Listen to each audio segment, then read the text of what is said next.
Seeing a quorum of voting members, I call the August 26th Cincinnati School Board meeting to order. Interim Superintendent Murphy, would you please introduce via video our students from Midway? Absolutely. From Midway School, Principal Hiawatha Francisco, and this very special presentation of our Pledge of Allegiance. Please rise.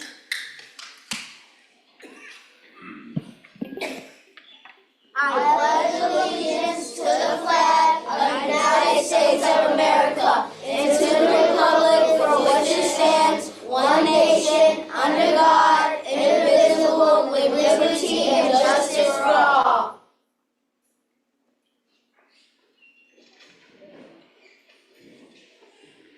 Well, everything else is downhill after that. That was great. Thank you, Superintendent, for working through that and sharing those kids with us. And thank you to our communications team as well. Appreciate it. Excellent, thank you. Treasurer Wagner, will you please call the roll? Here. Here. Here. Here. Here. Here. Present. Vice President Weinberg, would you please explain the manner in which people may be able to participate virtually in hearing of the public? Absolutely. So members of the public who are online and wish to speak during our hearing of the public this evening may do so by clicking the chat button now. The chat feature will be open for your request for 5 minutes, and if you would like a direct response to your question, please make sure to share your name, your affiliation to the district, your school community, your topic, and also your contact information. Thank you. The chair will now entertain a motion and a second to approve the August 26th business meeting agenda. Do I have a motion? So moved. Thank you. Is there a second? Second. Thank you very much. Treasurer Wagner, would you please call a voting roll? Mr. Craig? Yes. Mr. Crossan? Yes. Mr. Lindy? Yes. Ms. Mapp? Yes. Dr. Moffitt? Yes. Vice President Weinberg? Yes. President Bolton? Yes. Tonight's agenda is approved as posted. Thank you very much.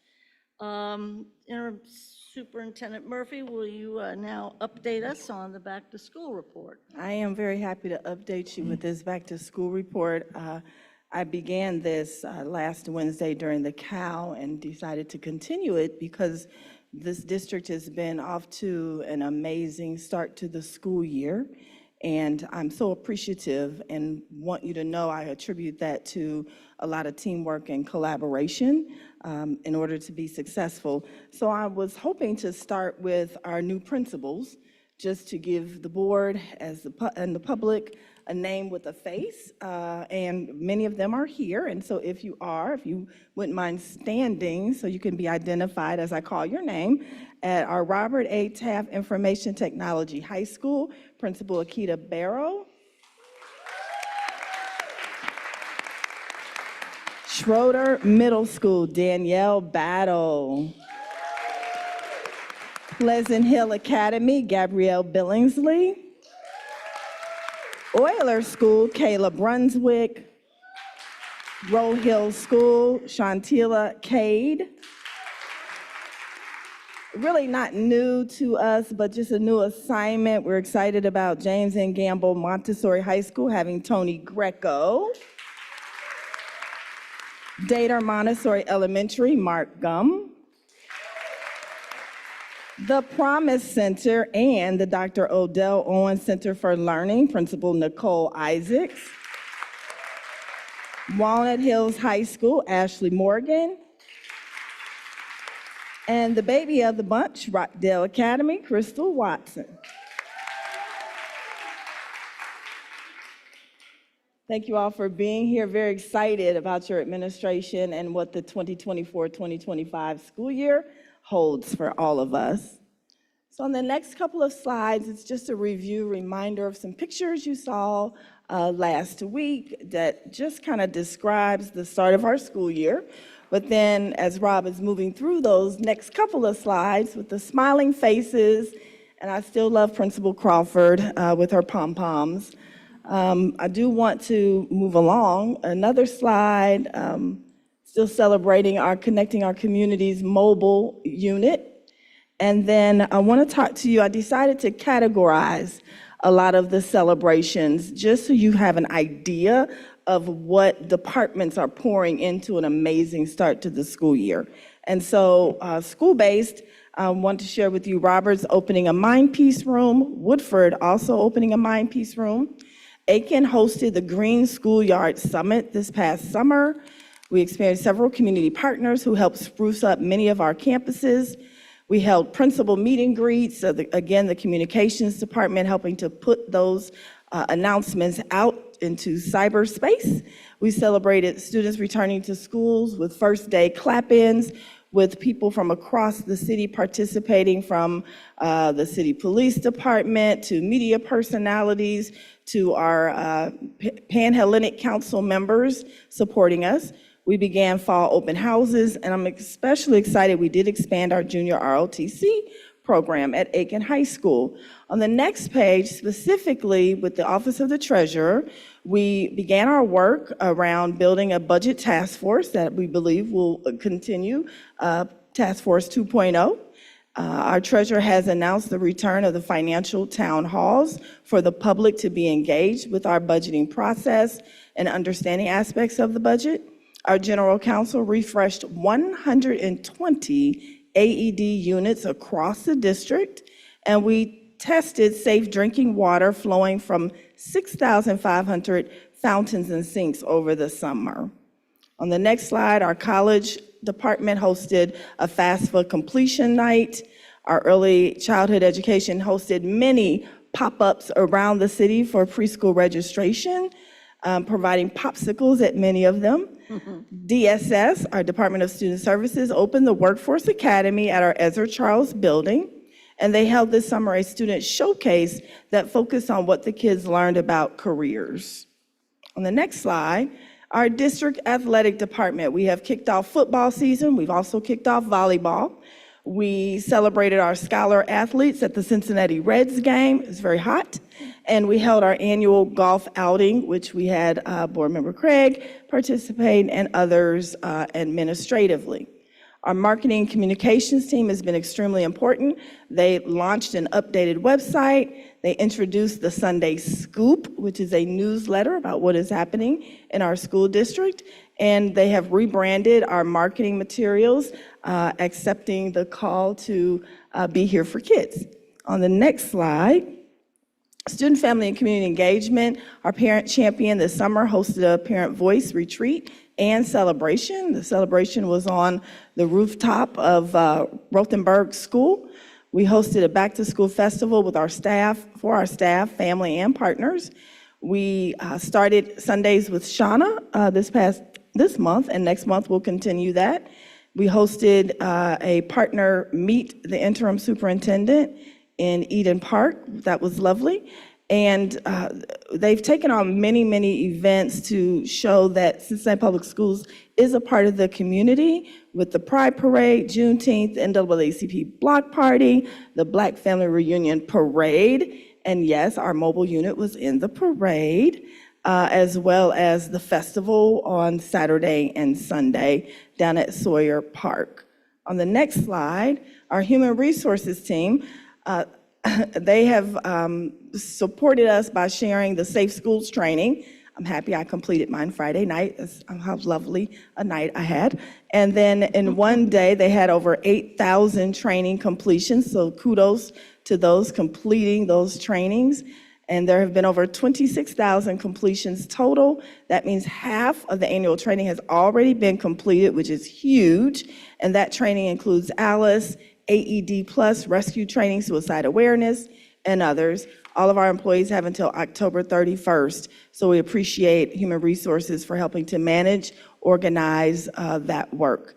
On August the 12th, the staff participated in district-wide PD, which consisted of 6 hours of role-specific content area professional development. This PD took place at 27 different sites all across our district, in 35 different role-specific content areas. 80% of the attendees agreed or strongly agreed that they were provided information that they can use on their job. 72% agreed or strongly agreed that the PD Day helped them grow as an employee of Cincinnati Public Schools. Our Employee Care Center team has processed 1,521 background checks, 298 badges since June 2024, all while maintaining a 95% positive feedback average, and hosting walk-in Wednesdays as well as other recruiting events throughout the summer. On the next slide, we opened school on time, every building. I'm very proud of that. We completed phase 1 of our district growth plan. You'll hear a little bit more about that later on today. We held our public back to school address. We began transitioning crossing guard responsibilities from the city to our district. We introduced the Here for Kids administration. We prioritized strengthening district culture with milk and cookies, Jessica Shelley, and the ice cream bar. We had Google Meet check-ins with our principals and with our central office administrators. Amy Randolph led our summer graduation. We celebrated alumni who have participated in the Paris 2024 Summer Olympic Games. We celebrated our 2024 retirees. We honored many employees of the year, held our new teacher induction. You selected a new board member. We began establishing a CPS foundation. We completed the auditions to Hyde Park Elementary, Pleasant Ridge Montessori, and Walnut Hills High School. And finally, we broke ground on the Roberts Medical Dental Clinic. And the other piece I just want to, before I close it out, in terms of offering a celebration, is there are many people, as I said earlier, who played a part in getting us started into the school year and started successfully. And so I really think it's important to call out people and honor people for what they do. So we do have special guests here, members of our facilities team, if they wouldn't mind standing.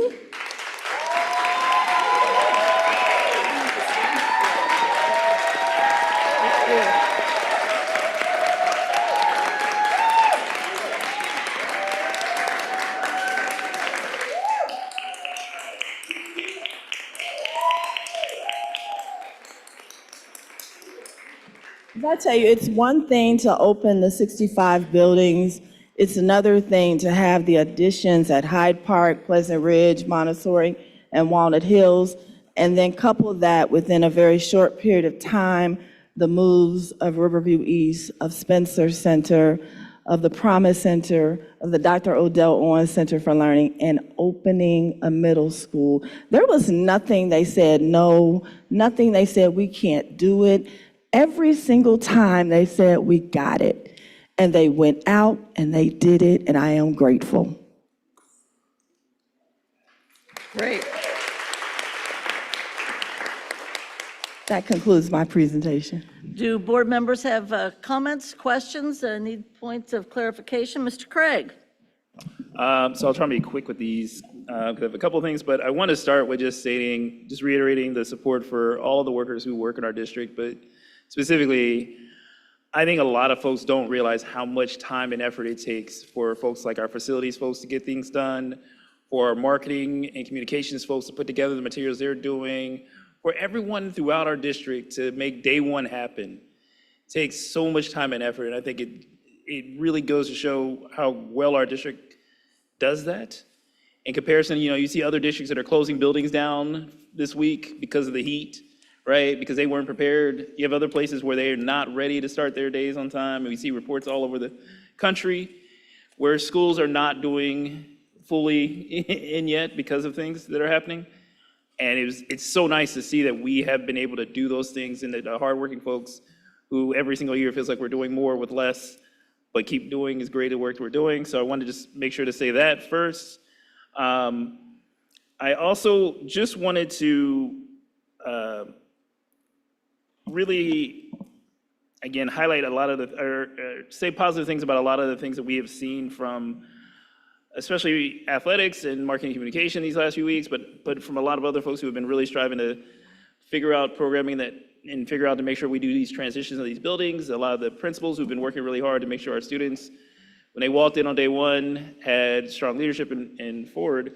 So I appreciate all that hard work. I did want to maybe ask you a question. I know we came up in the Cal meeting, but just a little bit more if you could speak to the steps that are being in place for establishing the CPS Foundation, because I think this is a topic that has been discussed for many years going back, but I think it's helpful for folks to kind of understand what we're thinking about and the purpose of it. Thank you for that question. And yes, it has been discussed over the years by many different boards and superintendents. And again, walking through this $32 million with Jen, it just kind of sparked, this is the time to start to talk about this again. And so just in having some conversations with our administrative team about what are we going to do moving forward. And there's always people who are asking, how can we help? And we see this as an opportunity for those who want to help, not quite sure how they can help. Here you go. At the very infancy stages. And again, I think this is an important one to just note. I know when President Bolton and I did the Goals and Guardrails conversation with a lot of community partners, or a lot of parents in the community, one of the things that kept coming up was like, well, how come this school has this much, but this school doesn't? Right, and that's because our schools did have some of their own alumni foundations that are able to do a lot, and some schools don't have those same ties. So I think something like this would be a great effort, and I want to make sure that however we end up reaching to the goal there, that we are building something that's sustainable for all of our schools to truly get those benefits of the resources that are out there. Other members, Vice President. Yes, I'm just going to go back a little bit to what our superintendent was discussing in terms of the back-to-school update. And I just want to thank you so much for your leadership, and also just everyone in this room. And for those who aren't in this room who may either be listening or not listening, but we just want to thank them all. CPS is making some changes. And I think that, we're getting excited, and I'm ready to see the future. And as you stated, we are here for kids. And so I want everyone in this room to give themselves a big round of applause. And I want to thank you for what you do.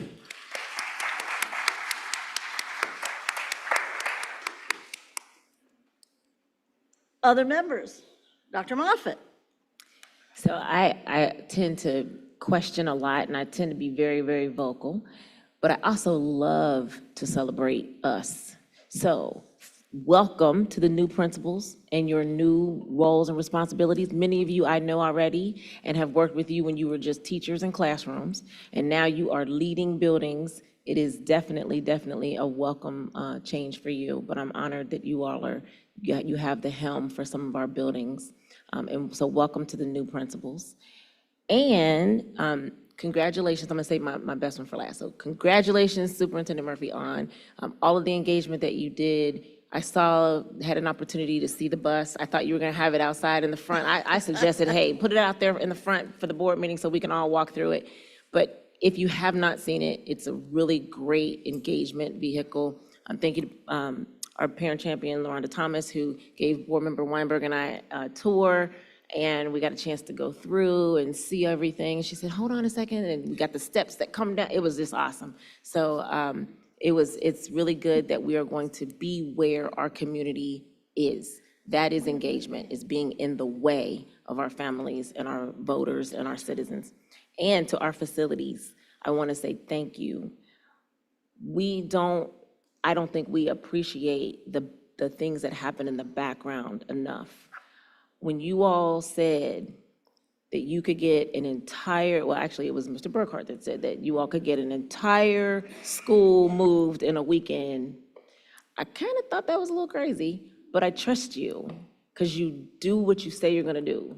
And you did it for not one building, not two buildings, but multiple buildings.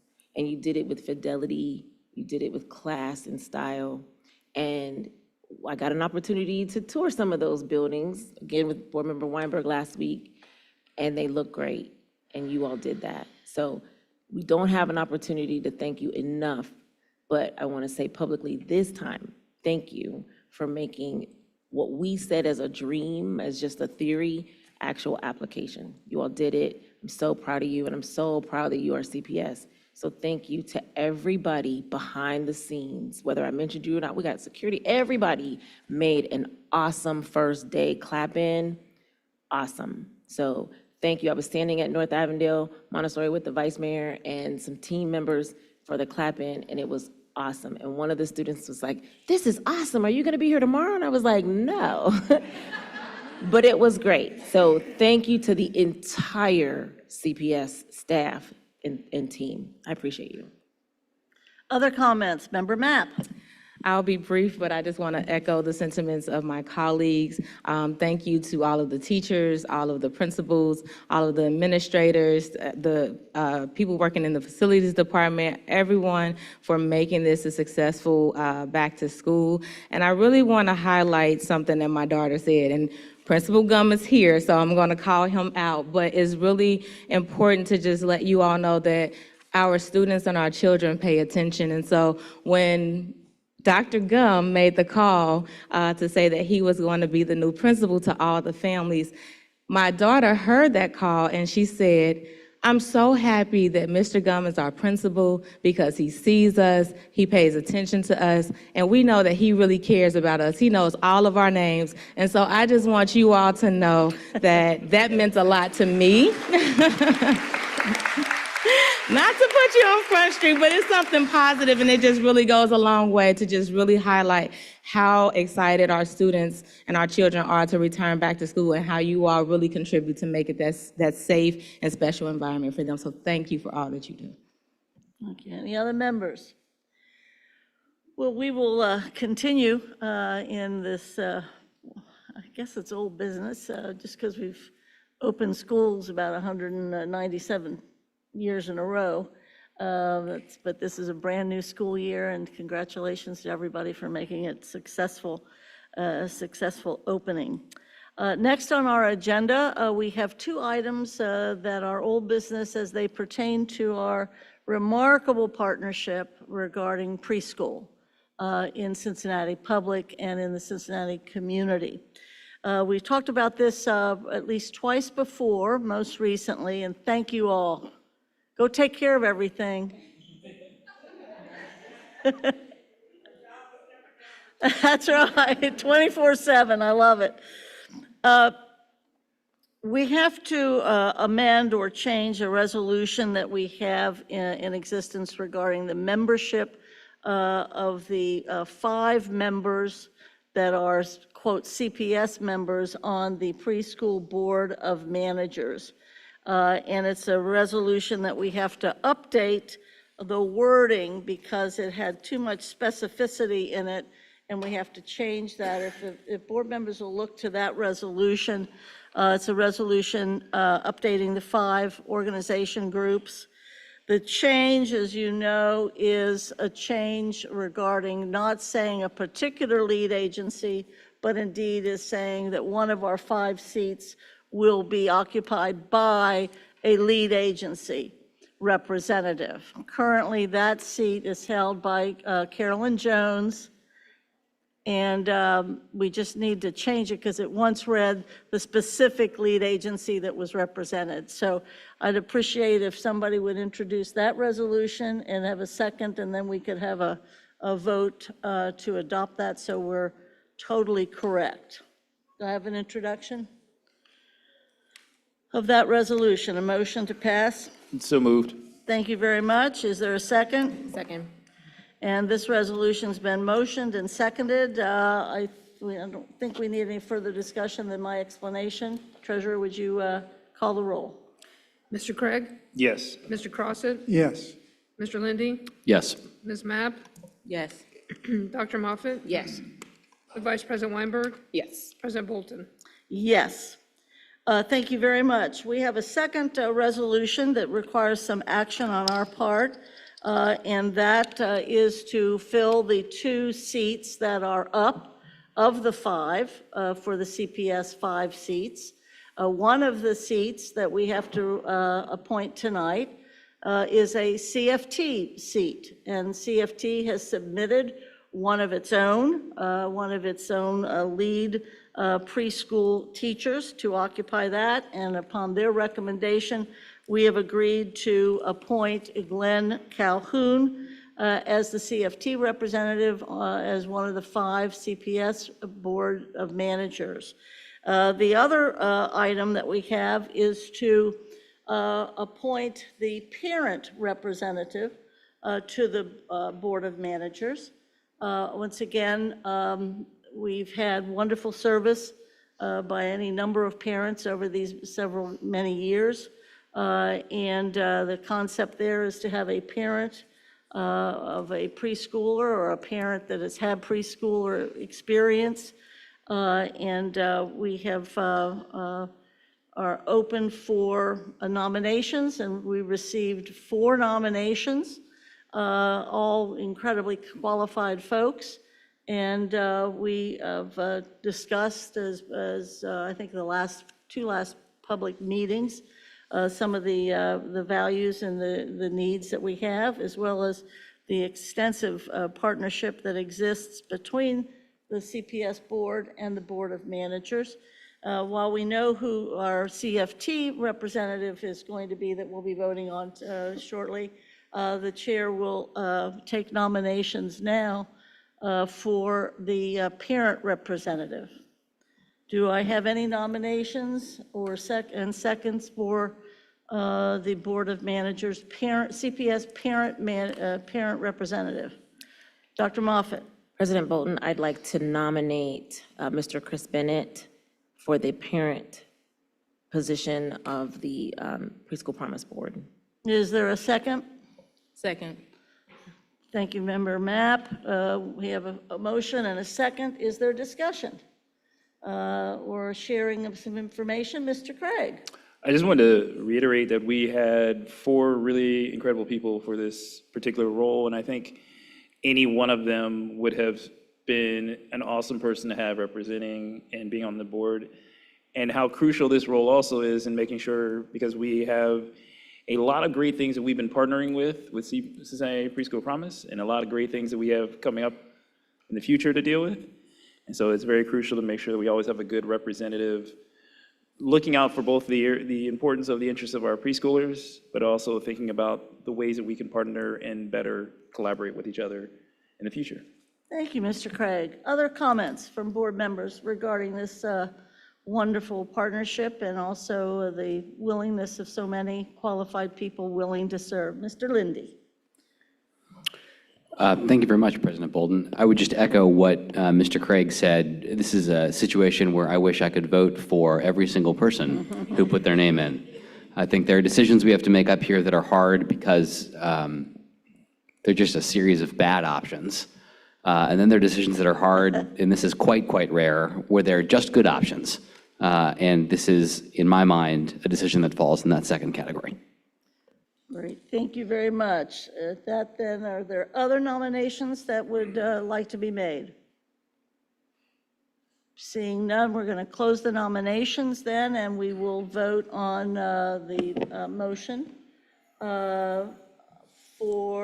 let's make sure we do this right. We know about Mr. Calhoun.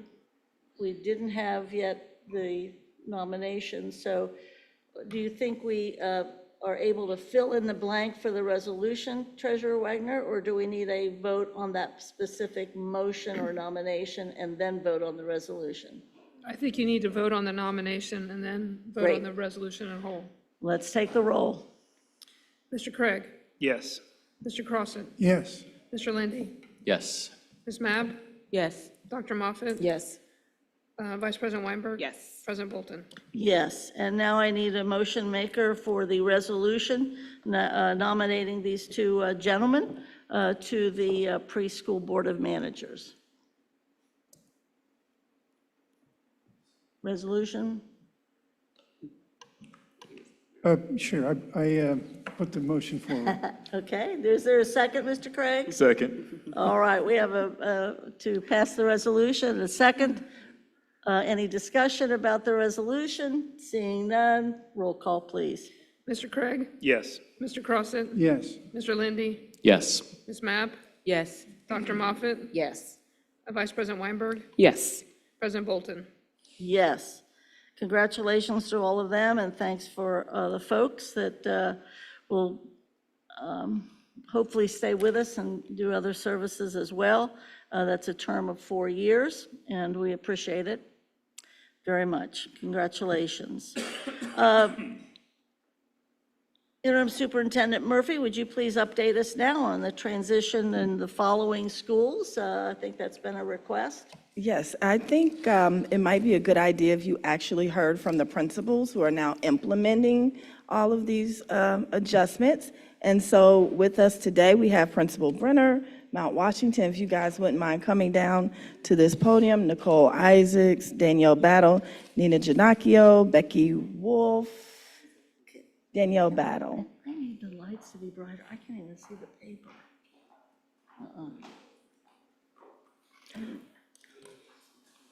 Just a little bit. I mean, this is so dark in here. Uh-oh, here they come. They're so And excited. they're still standing. Yeah. That's pretty impressive. And I'm just hoping that they can tell you for themselves what they've been experiencing, how things are going, whatever they may want to share. All right. I'll start. And identify yourself and your school.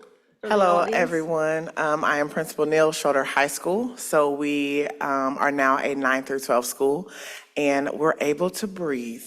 I was able to provide some of my teachers who didn't have classrooms with a classroom. Some of my community partners now actually have a space that they can work in our school. So I'm very happy about that. We're able to breathe, but enrollment is up because today I'm at 561. And that is a lot, but we are very happy that we now have space and looking forward to the opportunity to grow our CIP program now that we have more space to accommodate more students. Thank you. Hi, good evening. My name is Maureen Brenner, and I'm the principal at Mount Washington School. And at Mount Washington, we subscribe to the mantra that we are a crew. We are a crew of people that are all doing the work, no passengers. And if I didn't have the crew around me this summer, I would have sunk in that ship.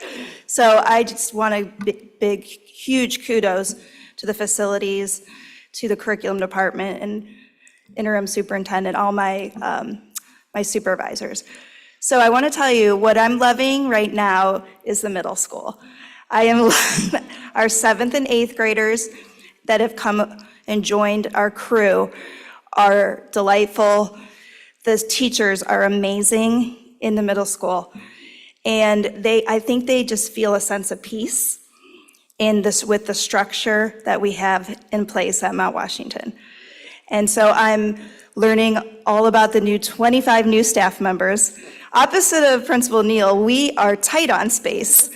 And so the good thing that came out of this merger was we purged at Mount Washington. We had to get rid of some things to make space for others. And it's been a lot of great hard work. And right now, I think we're just finally settling in. Everybody's getting used to each other. So I'm glad you guys moved forward with it. We did it. Yeah. Thank you. Thank you. Good evening, I'm Nicole Isaacs, principal of Dr. Odell Owens Center for Learning, including Promise Center. I think there are two people I would like to shout out the most because not only did I move buildings, I also took on another school, and Principal Battle was a lifesaver, and I still call her sometimes like, girl, like, what are we doing? How do we do this? And Mr. Boyd, who actually stepped out, whenever I needed anything for classrooms, we still needed furniture. He'd be like, all right, is there the next day? I walk in, we talked at 9 at night. By the time I'm back in at 8 a.m., it's in there. And I can't express enough the gratitude. Some of the biggest changes, I think, for our kids, when we walk in, we now have hot meals for lunch and breakfast. And neither program had that previously. They were shipped over. And so comments have been made by kiddos like, oh my gosh, this lunch is so good, or oh my, like we finally, kids, all the things that they say. But and then the classrooms the space is just, it makes it feel a little different for us coming from a beautiful space, but also just opportunity to expand because we run groups, we run therapy, interventions, and the opportunity to expand our continuum of care for students who need intense mental health supports I'm excited about that, so thank you. Good evening, I'm Danielle Battle, and I am the new principal for our new middle school, Schroeder Middle School babies. I am having a time. This journey came full circle for me, coming from teaching middle school for 8 years to being an AP for middle school.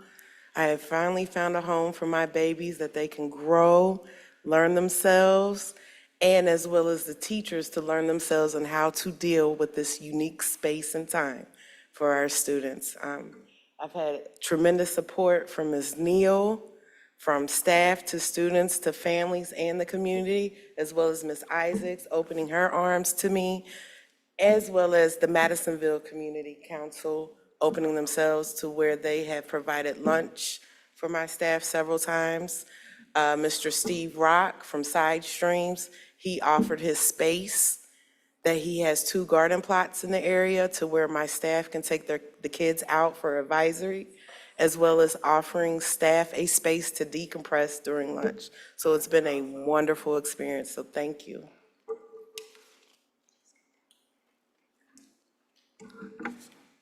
Everyone's really tall. I'm Nina Ginocchio. I'm the principal of Spencer Center.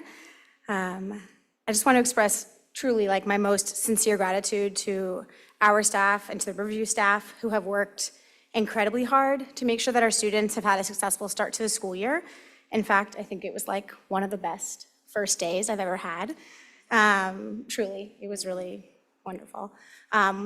We were able to pivot really quickly, and I'm so grateful for all the ways that our staff, our community, and students worked together to ensure that we were able to open in our new space with confidence.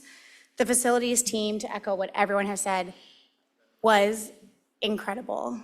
Like trips, many, many, many trips back and forth, probably way more than they thought they were going to be making between our 2 buildings, helping us to make sure we had exactly enough desks and chairs and teacher desks and bookshelves, and that all of our curriculum items arrived in time. It was a huge physical lift to get our building and materials packed up, but as soon as the students arrived, it felt like home. We had a really beautiful open house, and our families were like jaws open. The space is 3 times the square footage of our old building, and it is like, it's beautiful, and they're just super excited, and the food is amazing. Shout out Miss Irene. Our kids cannot get over the food. The infused water, they feel like they're at the spa. They're like putting lemons from the salad bar on their cups and walking around. Yes, Miss Irene's amazing. So the students and families have been able to learn the new routines really quickly, and teachers created beautiful spaces. And it brings me the most joy to see our shared lunch. So our 11th and 12th graders from Spencer and Riverview eat lunch together every day. And we haven't yet seen many students sharing tables, but they're starting to come up with ideas that they want to co-host dances and social events together. So I'm just so grateful to be doing this work with Becky and learning from her and learning together. So thanks. I'm going to pull mine up on my phone like a not great stand-up comedian. Becky Wolf, I'm the principal of Riverview. And I want to echo a lot of what Nina said. It has been a very smooth start. Both staffs have been working really hard to kind of make an inclusive environment. The kids seem to be getting along fantastically.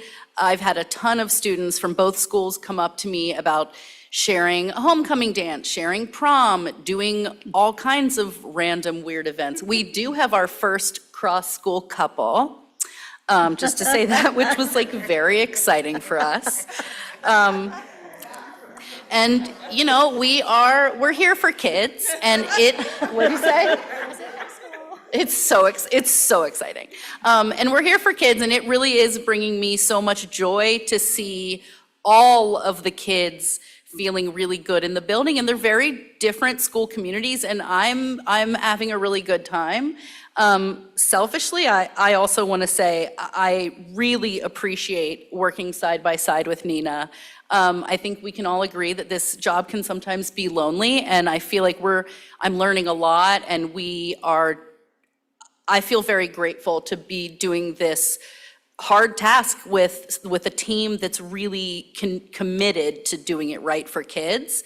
This is obviously an emotional time for the Riverview community, and I'm so proud of the staff. We are dedicated to making this a great year for our kids.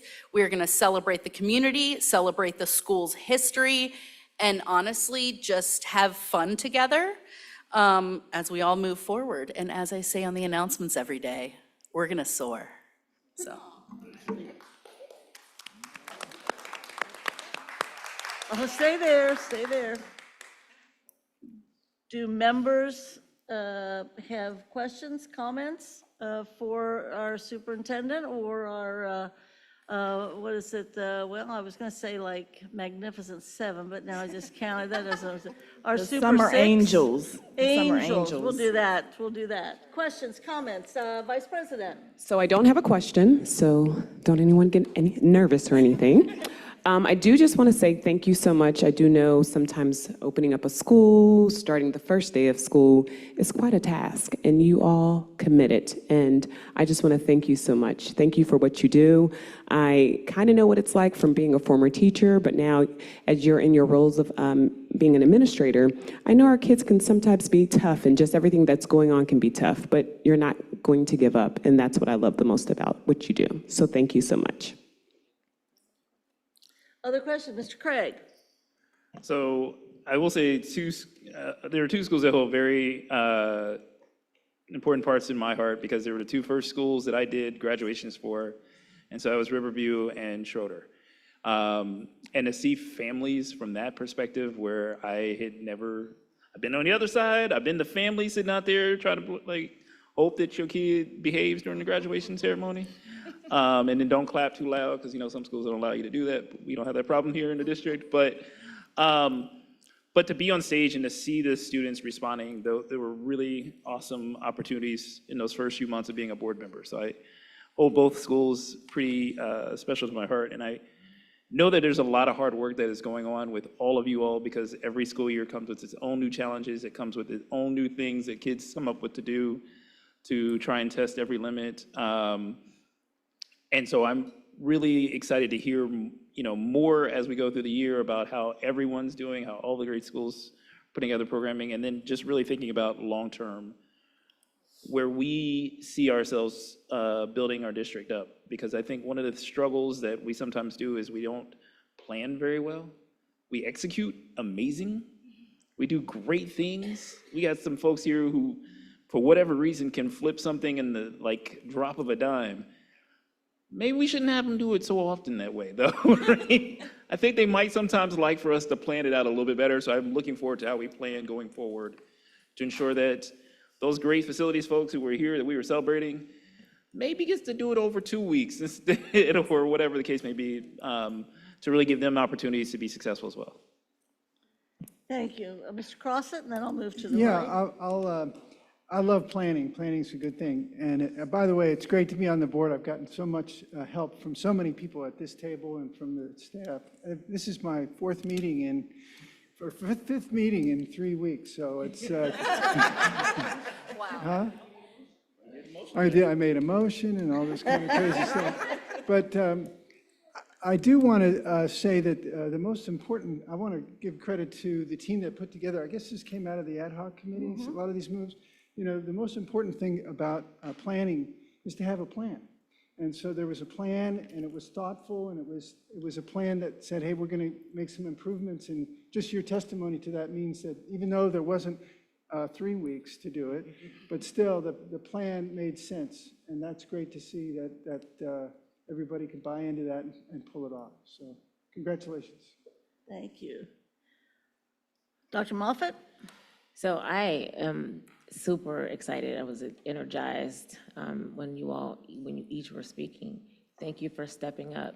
I know over the past few months, a lot of you have taken some bullets from parents, maybe from students, but from the community around, and maybe even some board members around just the feasibility of this. And whenever I spoke to most of you, it was always with a positive. So thank you for stepping up. And thank you for soaring. When I got a chance to visit the middle school and Spencerview, I don't know what you all are calling it now, it was definitely felt.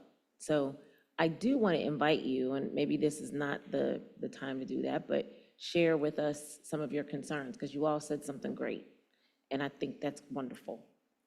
But there are challenges. There are some things that you all maybe have a wish list for, to be like, you know what, Ms. Neal, I have more space now, but I have this problem. You know, it's kind of like a push and pull. So definitely keep us abreast on what's working, what's not working, because I definitely want to hear. You all have been entrusted with some of our most prized possessions, our middles, our River Spencer View, whatever we're calling them. Just make sure that you keep in touch with us and let us know what's working and what's not, because just like the positive we want to hear, we also need to hear the challenges, because in many respects, in each of your buildings, you're piloting our next phase. And so we have to be able to face the fears and the challenges with fidelity and authenticity to say, you know what, listening to you, now we need to pivot. So I just want to invite you to do that, to share with us what's working and what's not. This is a challenging time and a year, so thank you for being in the trenches and doing the hard work. I appreciate you. Other members? Member Mapp. I just want to say thank you to all of you for your commitment, your dedication, your willingness to be flexible and work collaboratively with one another, or just lean on your supports to really navigate an unknown and uncharted territory. And so it just really speaks to the leadership in all of you. And thank you for being that example for our district, but also to our students and to our families. And it's greatly appreciated. And I look forward to the opportunity to be able to visit every one of your schools. So thank you. Thank you. Mr. Lindy. Thank you, President Bolden. I just want to echo what my colleague, Ms. Mapp, was saying in terms of gratitude. And I'm sorry that I sound as though I've swallowed a razor blade. Yeah. I'm clearly still getting over a cold I had last week. By way of gratitude, I've shared this, I think, before in some other circles, but I don't think there's a more important job in CPS than principals. I think that, great teachers want to work in buildings that have great culture. Great culture comes from a great principal. And I think that's true on any day of the week. I think it's particularly true when you're leading through change. And there have been a lot of changes. And so I appreciate the work that you all have done, I think in certainly adverse circumstances. I'm excited to see what this year has in store. I just want to say again, thank you, thank you, thank you, and very glad you're here. Thank you, and I'll try to say a couple of things, particularly, I have a great affection for Riverview East Academy, even though I have a great affection for river neighborhoods. Having spent my earliest years in Sailor Park, it's different than other places in our town. And I, of course, am so supportive, and it's been hard for me to make the adjustment regarding the, PK-12 issue. But I think that these are things that allowed us to do a number of things and keep promises that have been made to the taxpayers regarding our use of our wonderful facilities that they built for us. And also are, dealing with so many of our kids, whether they're coming out of Lighthouse, which frankly alone could not have been economically sustained, as well as having, tough leadership, good leadership regarding, our Promise Center. I mean, this is so crucial. This is great. The kind of the vanguard for the middle school, junior high kind of experience that's the future for us. For our kids. I mean, and I think that's fantastic. And the promises that we can now keep with certainly our Spencer Center, because it's a promise that was not kept for any number of years to be able to grow you. And this is a very important school to add to our inventory. But second, what Mr. Lindy says, and I hope all my suburban folks don't get too mad at me, but, principalships are okay in the suburban districts, where actually the parents and the teachers run the buildings in the suburban districts and buildings. but in an urban environment, I think Mr. Lindy's right, if the most crucial hiring and most crucial placement is our principals. Finally, I will say, it's a shame, as Mr. Craig has mentioned, that you all had to do this in such rapid fire, but the fact that you did will now allow us to keep a schedule moving forward and make the kinds of changes that we need to make over these next few years. And hopefully, we won't be having to do it in such rapid fire, but because you got us started. And that was a monumental effort and sacrifice on your part. I'm very appreciative. You have helped build the future, a sustainable future for us by taking on this responsibility. So thank you very much. Thanks. Superintendent, any last comments for your folks?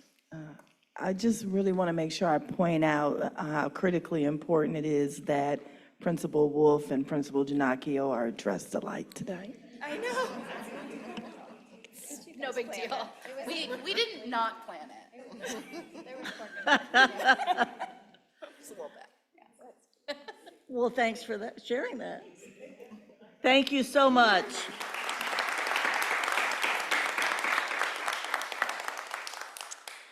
Before we move on to new business, there's an item of old business that Mr. Crossett's brought to our attention, just to share as a initial conversation that we'll probably be addressing when we get ready to look at assignments or whatever, but it's something that was brought up last meeting.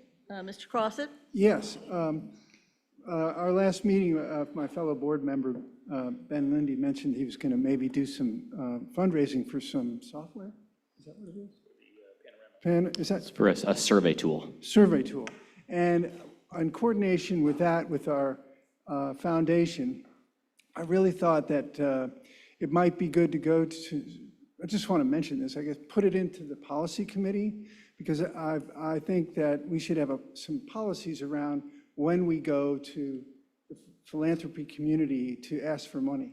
I think that's a complicated issue in terms of how it affects, how our levy, passing a levy might get affected, and I also think that it'd be good to have some process around that to make sure everybody's on board to do that. Like we should have the board vote, yeah, we want to do this, and administration, have everybody buy in to go do it so that we're not, it's just put some good process around it. I have had some feedback from the philanthropy community where I've had prior connections where CPS has asked for money in different ways, and the philanthropy community did not fund those requests, but I think some of that was because there wasn't a process around it, and the board wasn't speaking as one voice. So that's just a suggestion to help make the foundation more successful and make our efforts, when and if we do that, the best we can make them. So Thank you. Reactions, comments? I appreciate your initiative and your care for the district to want to do all that, but I also want to be sure we do it the best we can. Is that fair? Oh, that sounds great. And I think it's timely because Mr. Crossett would know this and Ms. Mapp would know this, but we're in the process of trying to build out a calendar of topics for the rest of the year with a change in leadership in the policy committee and change in membership in the policy committee. And so I think we can make this a part of one of the things we take on over the course of the next couple of months. Thank you. I think that would be great, and when we get to the assignments, it probably would be good to assign it to the policy committee. I think that would be great. Other comments? Issues? All right, thank you for sharing that. And Member Moffett, I think the item that I neglected to put on from the previous meeting, maybe we can, if you would like to approach that now, or you want to do it during the bylaw review later in the meeting. It doesn't matter, wherever you think it's most appropriate. Let's do it now. So the board, entered into a lengthy discussion around a communication policy between the board and the superintendent under the last administration. So I just want to understand if we are following that policy or that policy revision currently, and with regard to assignments and directives to the superintendent, and if we are not, do we need to review that? I think it's important to review it, which I think is, we're kind of starting that dialogue now. I'm unclear from a standpoint of, this is the issue again about making requests for information versus making an assignment. A request for information ends up being an assignment, but it's, at least in our bylaws, we read and use it differently. Assignments must be agreed to by the board, and requests for information is something that an individual board member can make. And that when that is answered, the request is answered, it goes, if my understanding is correct, the answer is the request for information, and then the answer to that request for information is shared with all board members. That's my Reader's Digest, which people don't even know what Reader's Digest is anymore. I'm old enough to know that But part. as an example, that's my quick summary, but if we want to talk a little bit more about that, if you'll help us Yes, with ma'am. that. Well, some time ago, approximately 2 years ago, there was a lengthy discussion that, hey, board members should not send to the superintendent directly things that require a lot of administrative time, a lot of time for the administration staff to do things. If it's just a, hey, this is the answer, that's one thing, but if it's going to require an assignment to staff, then board members should make it a formal assignment. And we even had a circumstance where the board had to vote on assignments being applicable or being accepted. So we developed board member to superintendent communication policy, which we've adopted. And it was very clear that board members individually weren't supposed to do certain things, send those lengthy assignments to the superintendent that would require additional staff time. That has since been done more than once by individual board members. And I'm wondering, are we following the previous policies that we've established collectively, or has that been abandoned and we need to revisit them? Or do we need to have some sort of directive or reminder to board members to either follow the policy that we've agreed upon, particularly when we have had discussion at the last meeting that bylaws weren't being followed? We may need to address those things that we've agreed to. And so I was under the impression we weren't sending lengthy emails with multiple tasks to the superintendent to have to go and assign to staff, which is the impetus for my request, but if we need to make a decision about that. Comments, and I'll make a comment too, Jim, excuse me, Mr. Crossett, sorry. Is it possible for interim superintendent Murphy to sort of be the gatekeeper on that, to say, hey, you know what, this one's pretty big, and put, you know, if it's an easy Q&A, then it can be handled, but if the superintendent knows this is a big ask, then you could monitor the policy for us. And I know I've been asking a lot of questions. Have I broken the rule already? Have I?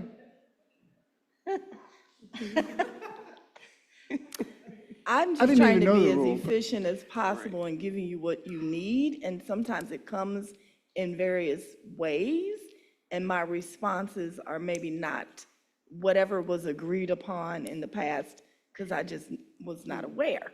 So it would be helpful and a more efficient use of our time if there was one agreed upon way that was shared with us as a team that you expect to give information or questions or whatnot, that we return it to you in a way that is agreeable, if that makes sense. Mr. Lindy, and then we'll go to the Vice President. Thank you. One of the, I think, compromises on this topic, which I think is I agree with Dr. Moffitt, it's been one where we've been back and forth, and it's been a challenging one to nail down. But I think the landing spot that came out of the policy committee when we did the bylaw rewrite was that anybody is free to make a request for information to the superintendent or interim superintendent. And if it feels as though it would be, I think the kind you're describing, a particularly onerous one involving lots of other staff, the bylaws give the superintendent or interim superintendent the right to come back to the board and say, this is a lot. If you really want it, that's fine, but I'd like to ask that it be an assignment from the full board. And an assignment, by definition, is something that it is also a term that I think has been at times loose. But the definition we have is that it requires a support from a majority of board members in a noticed meeting. And so my hope is that I think there are certainly ways in which we can continue to strengthen our bylaws, but I do think we do, have a mechanism in place that would allow the interim superintendent to come back with anything that felt like it was too big. Thank you, Mr. Lundy. Vice President? Yes, so I just wanted to add, and I'll go back to the discussion of assignment versus request for information. So, for example, Superintendent, I sent an email regarding information on yonder pouches. I made sure that I addressed it to our our board staff, and then I placed you onto the email. I asked my question, then I asked for it to be shared out to the complete board so that everybody's on the same page. You then replied, and it was everyone on the board was able to get that same exact information. So I think that is the parameter of what we put in place into that one-pager document or whatever it was called, but in terms of making sure that information does get back to the board. The difference that I'm trying to understand here with Mr. Lindy, I think you said something about an assignment, so I wasn't sure in your email if you stated assignment or if you stated request for information. So I don't know if you want to comment on that. In email? Yes, in an email. Mr. Lundy. Which email? Whatever email. I thought you mentioned just something recently about an assignment, or were you just explaining Like tonight that? in the meeting? You just stated assignment. The way the bylaws are presented now is that if a board member makes a request for information, and I think that could be in any format. That could be a verbal one, it could be a phone call, it could be an email. The idea was anybody can ask for anything. If it turns out to be a lot of work, the bylaws give the soup or the interim soup the ability to come back to us and say, this is a lot, happy to do it, but if I'm going to do it and it be a lot of work, I'd like for it to be an assignment from the full board. I think that we just need to, moving forward, just make sure that you are aware of the process of how it should go.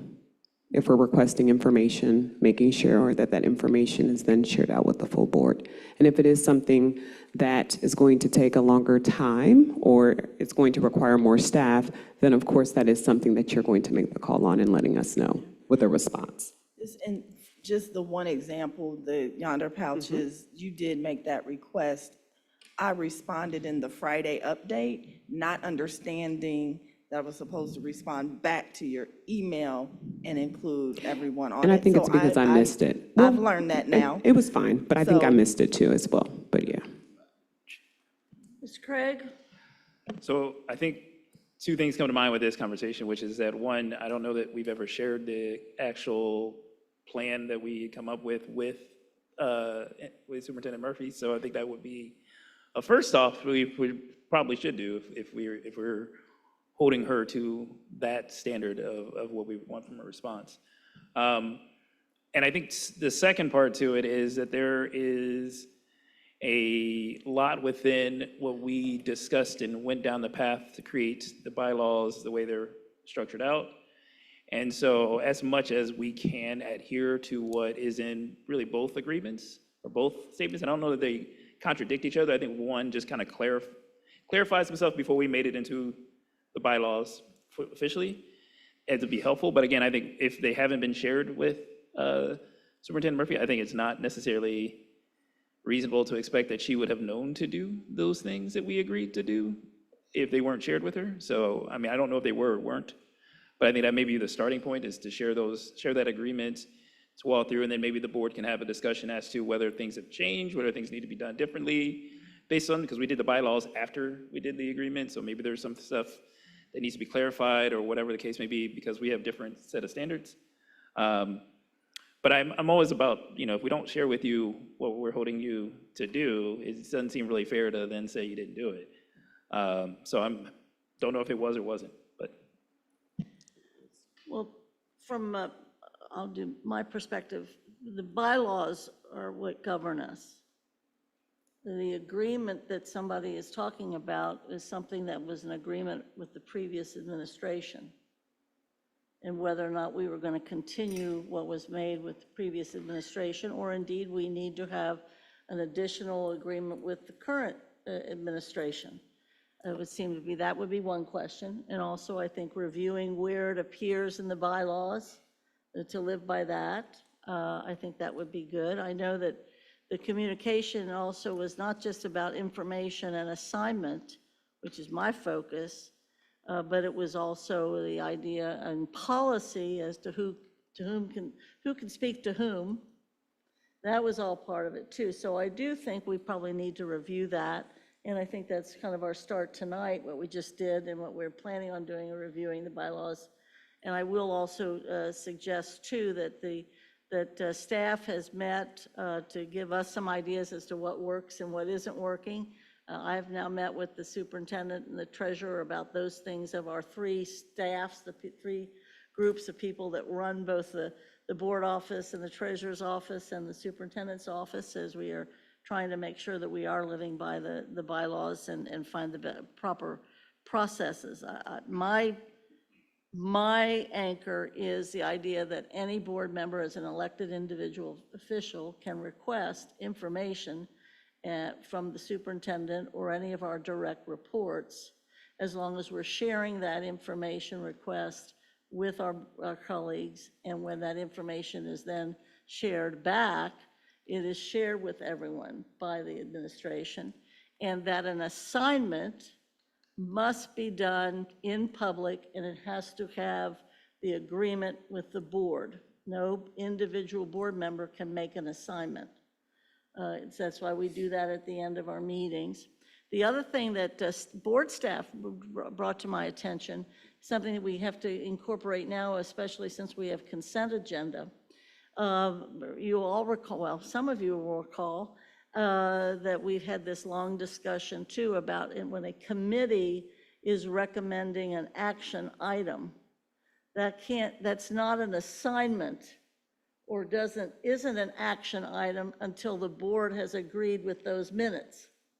And that's another thing we have to do. So I think as we look at consent agenda, although we're separating our superintendent and our treasurer information out again, out of the consent agenda piece, I do think that chairs of the committees need to make reference that what is an action item and when we present the minutes. And also what was suggested by the superintendent and the treasurer is that action items perhaps be at the end of minutes, so that it's not you're having to go through the entire minutes to find it. So those are some things that have come up. These dialogues are real important to have. Member Moffett. So I do agree and appreciate Board Member Craig's perspective. While Superintendent Murphy may be new, and I did tell her that we had this communication policy, the board members, except with the exception of Mr. Crosset, are not. So we should be able to follow or continue to follow the policy that we stated. And so I just want to bring up, it says that any requests made by board members for information should be sent to the superintendent and copied to board members and board staff. That currently is not being done. And so that's why I'm asking the question, if a board member sends a very lengthy email requesting information from the superintendent and it's not sent to the superintendent and the entire board for the board to get that information, while the second part of that the superintendent will respond to everyone, is being followed, the board member is not sending all of the requested information to all board members. So my question, which still remains a little unanswered, is, are the board members, are we agreeing to continue to follow our part of this policy that we've just established, again, with the exception of Mr. Crosset, in how we will communicate with the superintendent? Or are we saying that we would like to do this differently because there are things that we agreed to do that we are currently not doing, and the mention last meeting was that board members are not following bylaws? So this is of particular interest because 2 years ago we spent a lengthy amount of time and I was reprimanded about not following what we were supposed to do. So I want to understand if this is the expectation, or are we just going to abandon this and come up with something different? And it's dated August 15, 2022. I'll send it to you. I don't have much to say, but I can attest that we had a board meeting where the protocol in which was being discussed now was the protocol and procedures that was discussed with me, inquiring about the difference between an assignment and a request for information. So again, if this is what has already been written, I think everyone is aware or on notice to continue to follow that policy and procedure.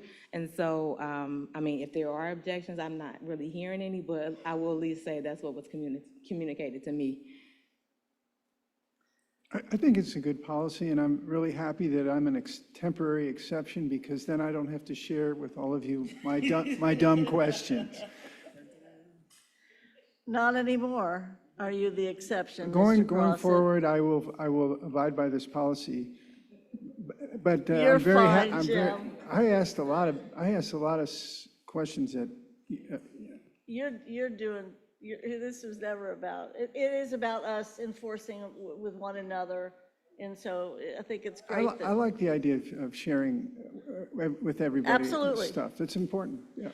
it's for the public to understand, it's important that when board members request information, it's not like they're making a public records request like the public can, but we should at least have that ability to request information and get it, but it also cannot be so burdensome that it's not possible for the superintendent or our other direct reports to do that. So we have to police ourselves individually and communally. We'll continue this, so when we yes, sir. This policy applies to requests to the treasurer also? Yes, all the direct reports. Thank you. And the direct reports for the benefit of the community, or the superintendent, the treasurer, the internal auditor, and general counsel. Did I get all of them yet? I think so, yeah. And everybody else can kind of ignore us. Or there you go. All right, any other last comments? And we'll keep working on this and try to get better and better at it. We are going to move on to now, I appreciate the additions on the old business and feel good that we approach this in some way tonight. New business. Before I ask for any board members' acknowledgements or announcements, Superintendent, you have some information to share with us.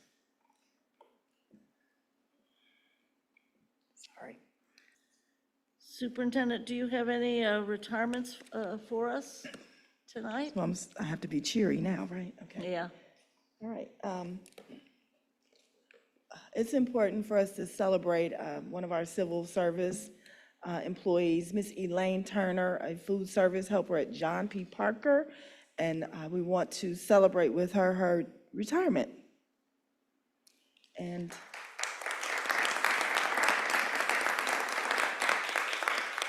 I do have just a couple more kudos before we move along. I mentioned this one a little earlier. Congratulations to our summer graduates. The ceremony took place Thursday, August the 8th at Withrow High School. And that can round up. Okay. Yeah. And then finally for me, congratulations to Aiken High School. They've earned their Cognia accreditation, which is a lot of hard work. Congratulations to them.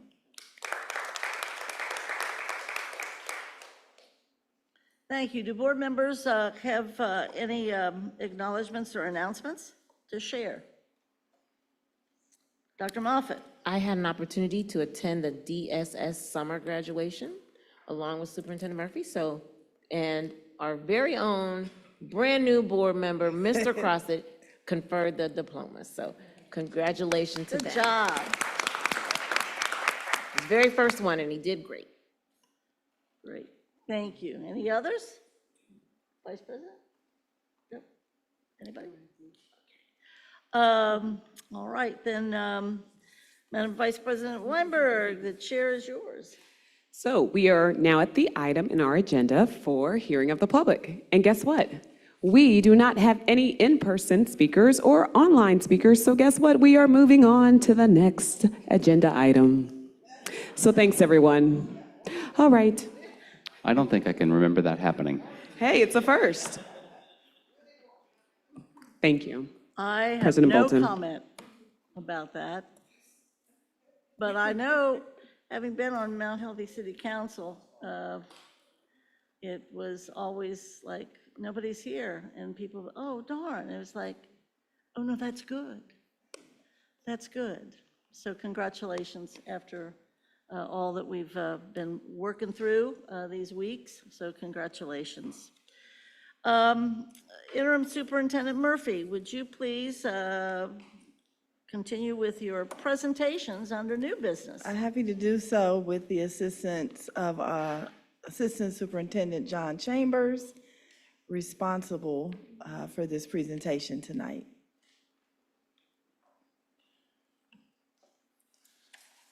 Good evening, members of the board. We will be presenting on our goals and guardrails, giving you an update. And in today's update, we will focus on what we looked at last meeting was guardrail 1, the whole child, and guardrail 2, discipline and interims. Today, we will be reviewing guardrail 3, communication, and guardrail 4, equitable resourcing in their interims. Just a reminder that guardrail 3 states the superintendent will not allow district communication to be unresponsive or lacking in transparency, community sensitivity, or inconsistent with the expressed values of the district. So guardrail 3A states the percentage of parents or caregivers who have a favorable response for the school climate on the Panorama survey will increase from 62% in May of 23 to 66% by May of 25. So if you look at the data, there was a 4% drop from fall of 2023-24 to the spring of 23-24. However, even with that 4% drop, we still were above the target from 23-24 and 24-25. Guardrail 3B states the percentage of staff who have a favorable response for school climate on the Panorama survey will increase from 50% in May of 23 to 54% in May of 25. And if you look at the data from the fall of 23-24, we had a 56% favorability, and that increased to 57% favorable responses in 23-24 in the spring. So that was a change in 1 point, but that was 3 points above our target range that we have for the 24-25 target. And guardrail 3C states the percentage of partners and other stakeholders who have a favorable response for communication on the district survey will increase to at least 80% by May of 2025. We took this initial survey in the spring of 23-24, and we had a 51.7% satisfaction with the communication from Cincinnati Public Schools, and that was our baseline. That established our baseline, and our target, of course, again, is 80%. So to recap, we have some key takeaways. So year over year, we had gains for both parents and caregivers and the staff in the school climate. The outcomes for both groups are ahead of the 24-25 target. And the largest number of responses from parents and caregivers yet is with Panorama was 4,040. And there was a slight majority of the partners satisfied with the communication. So our next steps, the schools and departments will continue to review the Panorama data and update improvement plans for 24-25. And we will continue to partner, we will continue to review partner communication structures for improvement. And we will ensure the alignment with the board on measures of success for community engagement and communication. Any questions for guardrail 3? Questions, Mr. Craig? Just my only question really is, and this one is particularly important because we no longer have a Panorama contract going forward. And it's just, and in lieu of, unless we do manage to create something where we bring it back, what's the kind of intended plan to figure out both the baselines that we'll be working under, or the kind of questioning, or the survey questions that we might use, and then also kind of thinking about new measurements? Is there a process in place to start doing that as well? I do believe strongly that we can use a different platform that we already have access to, Qualtrics, to have the same or similar questions, and test that in October with baseline, and then again in late winter, hopefully, late winter, I think, as opposed to even early spring. I think we could do that for staff, students, and our partners. Yes. Other question, Mr. Crossett? When you say staff, does that include teachers? Yes. Are you able to granulate this information down by school or region of the city to, and not that we necessarily need that information, but I think, are you able to know where, get insight to where you might need to make improvements in specific groups or places? Yeah, we will be able to look at the data, from the individual school level, as well as looking at the data, for a grade level across the district. So we can see where, certain responses on the survey, you're, giving us pause, and maybe that is something that we need to more immediately address versus something that is more addressed over long term. So will you be able to share with us some trends and insights in the future? We will be, yes. Okay. Other comments, questions? Mr. Lindy? I won't belabor, but Mr. Craig asked exactly what I was going to ask about, and so I'm looking forward to the October update, and we can follow the policy committee piece, but I do think, given the price and given the importance of staff experience, of student experience, and of family experience, and even with the Qualtrics, which may get us as close as we can without Panorama, there is something that is powerful about the ability to benchmark against what's happening outside of CPS that I think is healthy. So I'll just reiterate my pitch that this is something we could effectively fundraise for. But I appreciate the question, I appreciate the timing, and look forward to hearing recommendations in October. Thank you. Thank you, Mr. Lindy. Any other questions for this particular presentation? Mr. Crossett? Follow up, and to follow up on Ben's comment, with the looking outside the district in comparison, will that should be able to give us some ability to know if our targets are not just reasonable, but maybe our targets are even beyond expectations, so that we can, be the #1 school district in America. Absolutely.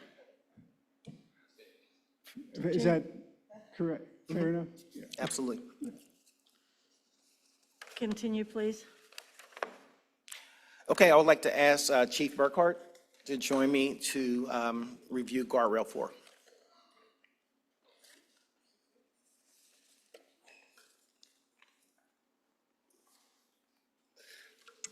Good evening. Guardrail 4, the superintendent shall not propose or recommend the acquisition or distribution of resources that are unanalyzed, unrated for quality, or favored status granted to local, women, or minority marketplace providers of goods and services. Under Guardrail 4, there's 2 sections. Guardrail 4A being the percent of suppliers meeting diversity criteria receiving an RFP. That is currently at 64.2%, up from 50.1%. We are very happy with this uptick, and it is to one reason and one reason alone, and that is Ion Wave, our software that we are using to get the word out about RFPs, has been working very well, as we can see by the numbers. In the past, vendors had to go to our website to know that an RFP is even out there, and now they are able to sign up and they're able to get emails when we have RFPs that are out there. This also has a caveat though, and this score may drop in the future because what is happening is a lot of our vendors are looking at and signing up for this service that we now offer, but they're ticking multiple boxes within the categories that they want to receive. So example is a lawn mowing vendor may choose multiple items such as maybe chemicals or maybe some other area of RFP, not just the ones that they're interested in. And we're seeing more and more vendors choose many more options than just their core business. So that may indeed might drop this in the future.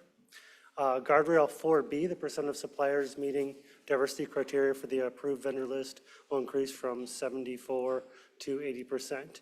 And so we saw that we were 87.5% in the spring and 72% now. The main reason for that is actually cleaning up the database. And so we are looking at all of our vendors, and in the past, they've been able to self-report, meaning that we didn't ask if they were women, minority, or local. They were self-reporting whether or not they fit into one of those categories. As we are starting to look at each one of our vendors and peeling back the onion, if you will, we're finding that we have better data in some cases and worse data in others. The reason that this has gone down significantly is we have looked at the definition of local just to mean any vendor that's inside the boundaries of our district. At our last policy meeting, I, along with the procurement team, proposed that we split up the local definition into 4 different parts of local, and I'm sure that we're going to talk about that at a subsequent board meeting.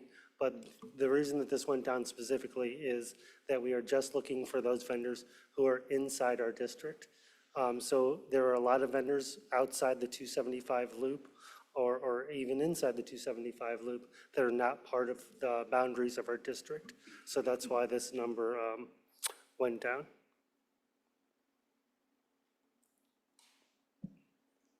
Questions? Mr. Lindy? Thank you, and thank you, Chief Burkhardt.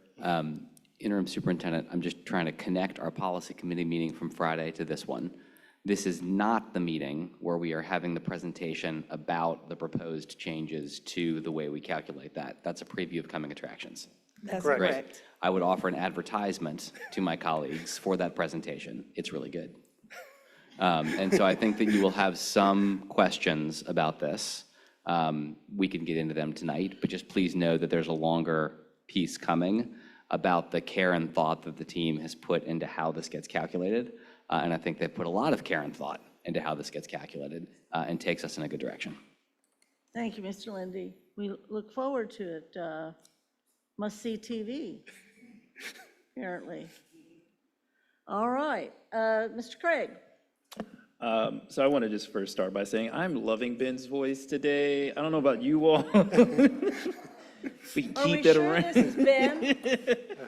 I think you raised a couple of things that I thought were really actually important in the discussion about both diversity and local, is that so often it was treated as self-reporting, and so often it was very hard to verify with a long list of vendors, right? And I know from my past experience in the district, sometimes the district did it better than others in determining that. So I like the fact that you have a plan in place that you're looking to implement to get us more accurate numbers. I think this is another part to some of the stuff that's been presented recently with regards to getting us to an accurate number. Not to steal a little bit of the mindset from my partner next to me here, who's part of the audit committee for a while there. You know, in audit, they always talk about the fact that you have to have validation of the numbers and validation of what you're actually looking at first before you can then say what state you're at, right? So if the information that you're getting isn't necessarily accurate, doesn't matter what the numbers are until they become more accurate and something you can rely upon in order to then do that assessment. So I appreciate the hard work that you all are doing to think about that and to put that into place. Thank you. Mr. Crossett? After the next meeting, when the policy presentation occurs, does that give you the opportunity to recalculate this guardrail? Yeah, so we have just a preview, I guess, there are going to be 4 levels of local. And so we've just used the most stringent definition. But yes, we can go back, and if we decide, if the board actually decides that they would like to use 1+2 or 1+2+3, we can update that, and the number will skyrocket because obviously this is the most stringent definition of local that we're using. But we wanted to be genuine to the ask and the guardrail, and I think this data gets us to the actual genuine ask. Other questions, comments? Look forward to that. Is the anticipation that there'll be another policy meeting before that, or is this must-see TV going to be happening on September 9th? We look to the pleasure of the board, agenda items, whatever your pleasure may be. We'll be ready. So, Well, what I had asked for in agreeing with the interim superintendent, I think I had asked for their perspective on when this would be most timely. And so I think from the policy committee's chair's perspective, we're happy to go as quickly or as slowly at this as the administration would like. okay, we'll look at the agenda for the 9th, and if there's room, that would be great to move ahead. I'm always interested in finding a way to make sure that the public dollars were spent here. But I do have a question. Remembering the facilities master plan, and I'm asking this of general counsel, remembering that the federal government and definitely the federal government, maybe the state government, defines local differently than we might define. Our local, in order to be able to get dollars in those old days for the facilities, we had to it was called something in particular. I wish I could remember that. Glad to look into it. I don't recall that there's a federal definition, but there could have been for some of the dollars that we were authorized with. We talked about at the committee that the state has some legislation, especially on construction projects, prohibiting local municipalities or school districts from enacting their own sort of protectionist legislation. So with the construction projects, we'll have to be aware of that, but glad to look into whether there's any federal definition. Please do. It's some region that it's defined, and we were always so upset because we wanted to be hiring our own folks and our own families. I don't know if the treasurer can remember that, but it went over 3 different states, if I recall. So it just, but you all be the experts and figure that out. I'm just saying, I have that in my memory bank somewhere. Thank you. Member Mapp? Yes, thank you. I just wanted to ask Treasurer Wagner, per our discussion at policy, I believe it was the request for us to kind of expedite looking at this more intentionally because of just considering what vendors we'll have from a budgetary perspective. Yes, my request was to have it done sooner than later so that it can influence the next budget cycle development. Super. Thank you. I know it'll be appreciated locally. So a couple of takeaways and next steps. Obviously, we're going to continue to look at this data. We're going to continue to get feedback from the board on the guardrail itself. One other thing that the board has in front of you is a report from the Ralph G. Moore and Associates, and that's a partner that the district has that is experts in supplier diversity. And so we've spent months working with them, and the comprehensive report is in front of you, is really showing us the roadmap on how we move our diversity forward systematically throughout the district. One of the things that is odds with what we are currently doing is really, we've been looking at co-ops and state purchasing prices and the like to make us a little bit more nimble, a little bit easier from a paperwork standpoint and a process standpoint to be able to purchase products and services. However, that does not necessarily fold into having local, diverse, and minority-owned companies. So it's something that we're going to wrestle with moving forward, but the report gives us a lot of data based on how we've operated in the past. We've really operated under a compliance philosophy versus really trying to grow those 3 areas of vendors. So I look forward to, in the future, having those conversations as well. Thank you. Questions, comments? I do also recall in the previous administration, I remember Superintendent Wright talking about those particular vendors that were sanctioned by the state, or it was what was it called? It was a. State purchasing price, and then also Yes. state co-ops That, and does regional that figure co-ops. in, did I miss that? Is that all as part of this process? That's exactly it. That's it, So if okay. there's a state purchasing contract already set up aside for a product or service that we want, we can go take advantage of that because the bidding has already been done. However, if that award is not a minority, woman, or local, that's actually against, our policy and our guardrail and how we want to operate. So we have 2 conflicting sides on how we go about getting the best product at the best price, and obviously looking for our local minority and women-owned companies.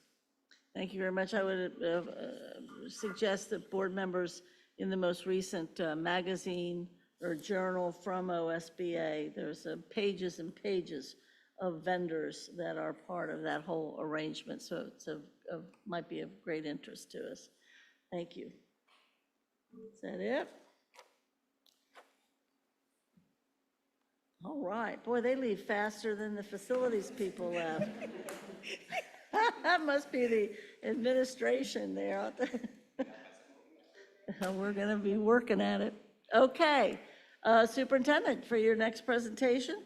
Yes, ma'am. So as we're going through our goals for the year, we thought it might be helpful for the board to hear from our curriculum director, Emily Campbell, about how we're going to do this business, our core and business, our instructional and curricular plan for the year. Thank you. Welcome. Good evening, Board President Bolton, Vice President Weinberg, Superintendent Murphy, Treasurer Wagner, and members of the board. As a proud member of our curriculum and instruction team, I'm pleased to present our instructional and curricular plans for the new year. Centered on serving our students, staff, and community, our work aims at strengthening systems that simplify the complex for our incredibly hardworking educators, systems that ensure every child, regardless of circumstances, receives high-quality, grade-appropriate teaching and learning, and systems of support for staff, families, and our community to increase access to high-quality instruction. Our focus this year targets 3 critical high-impact areas of work. The first area is high-quality instruction. 3 things under high-quality instruction: maximizing the efficient use of time and resources is a high-impact lever in public education. This can be done through tiering instructional delivery for our students, making it possible to provide standards-based, high-quality Tier 1 instruction for every child, and then prescriptive lessons for student groups in need of intervention and enrichment, as well as targeted individualized intervention and enrichment that is in addition to Tier 1. Another best practice is time for repeated practice. This can be done in different ways, such as spaced practice, or in other words, studying information over time with breaks in between study sessions, and ultimately supports the movement of knowledge and skill into long-term memory. In collaboration with our teacher-led councils and teacher leaders, we have worked to simplify this model through refreshed curriculum alignment tools. For example, our science department has created lessons and new problems of the day to fill in identified gaps between our national state standards, our NGSS science standards, and what students are expected to know and be able to do by the end of course exams. The second area is professional learning experiences. In alignment with our goal to strengthen tiered instructional delivery, we have focused district-wide professional development sessions on both explicit instruction, intervention, and enrichment within an instructional framework. There's also space for additional professional learning on our new student information system, Focus, and our learning management system, Canvas. Our coaching team will also provide follow-up school-based supports such as curriculum cafes, which imagine a math team going to a school, and all day teachers can come in, opt in, and get what they need when they need it. Professional learning collaboratives where teachers can plan lessons, unpack exemplar student responses, and rehearse upcoming lessons in safe places with their peers. And coaching cycles, where coaches and teachers plan lessons, coaches demonstrate or model best practices, and can also be the guide on the side as teachers learn in safe, non-evaluative ways. We are thankful to have our incredible reading and math specialists return this year, and will continue to offer professional learning, student outcome data analysis, and action planning with these specialized groups of employees. These experts can then provide professional learning for their teacher teams at their respective schools. The third area of focus is student experiences, where our office is committed to examining what we offer as a district during a student's pre-K to senior journey. We have some amazing experiences and will work to continually expand these opportunities. A few that we are proud to keep offering are the MLK Junior Oratorical for students of all ages in partnership with the city. We are going into our 4th year of our Holocaust and Humanities field experience for every world history student, thanks to the center's generous donation. The International Jazz Festival and the Jazz Academy that have made its mark not only on the local stage, but also internationally, as well as other events such as biliteracy nights and STEM nights at our local schools. Next slide, please. High-quality teaching materials in the hands of students and teachers is critical in accomplishing our goals. We began a comprehensive cyclical adoption process in the year 2018 in collaboration with our board and teachers. Since then, we are proud to share that we have high-quality curricular materials in each core subject and are looking forward to adopting a high-quality reading intervention in the upcoming year. I'm excited to come back to share more about our curriculum adoptions. Next slide, please. We can't emphasize enough the importance of simplifying systems for our hardworking staff, not only to have the time to implement high-quality lessons each day, but also have the time to breathe life and personalization into their lessons in order to meet the needs of each student. As a curriculum department, we found collaborating with our schools teams on these major areas produced significant student outcome gains and look forward to continuing and strengthening this year. Instructional rounds and reviews are collaborative, safe space for school and district teams to celebrate what is working and refine areas in need of improvement, personalized by each school. Tiering supports for our schools, just like our instruction, we systematically provide all school things like high-quality materials, curriculum guides, professional learning, and then intensify supports for groups of schools and individual schools as needed.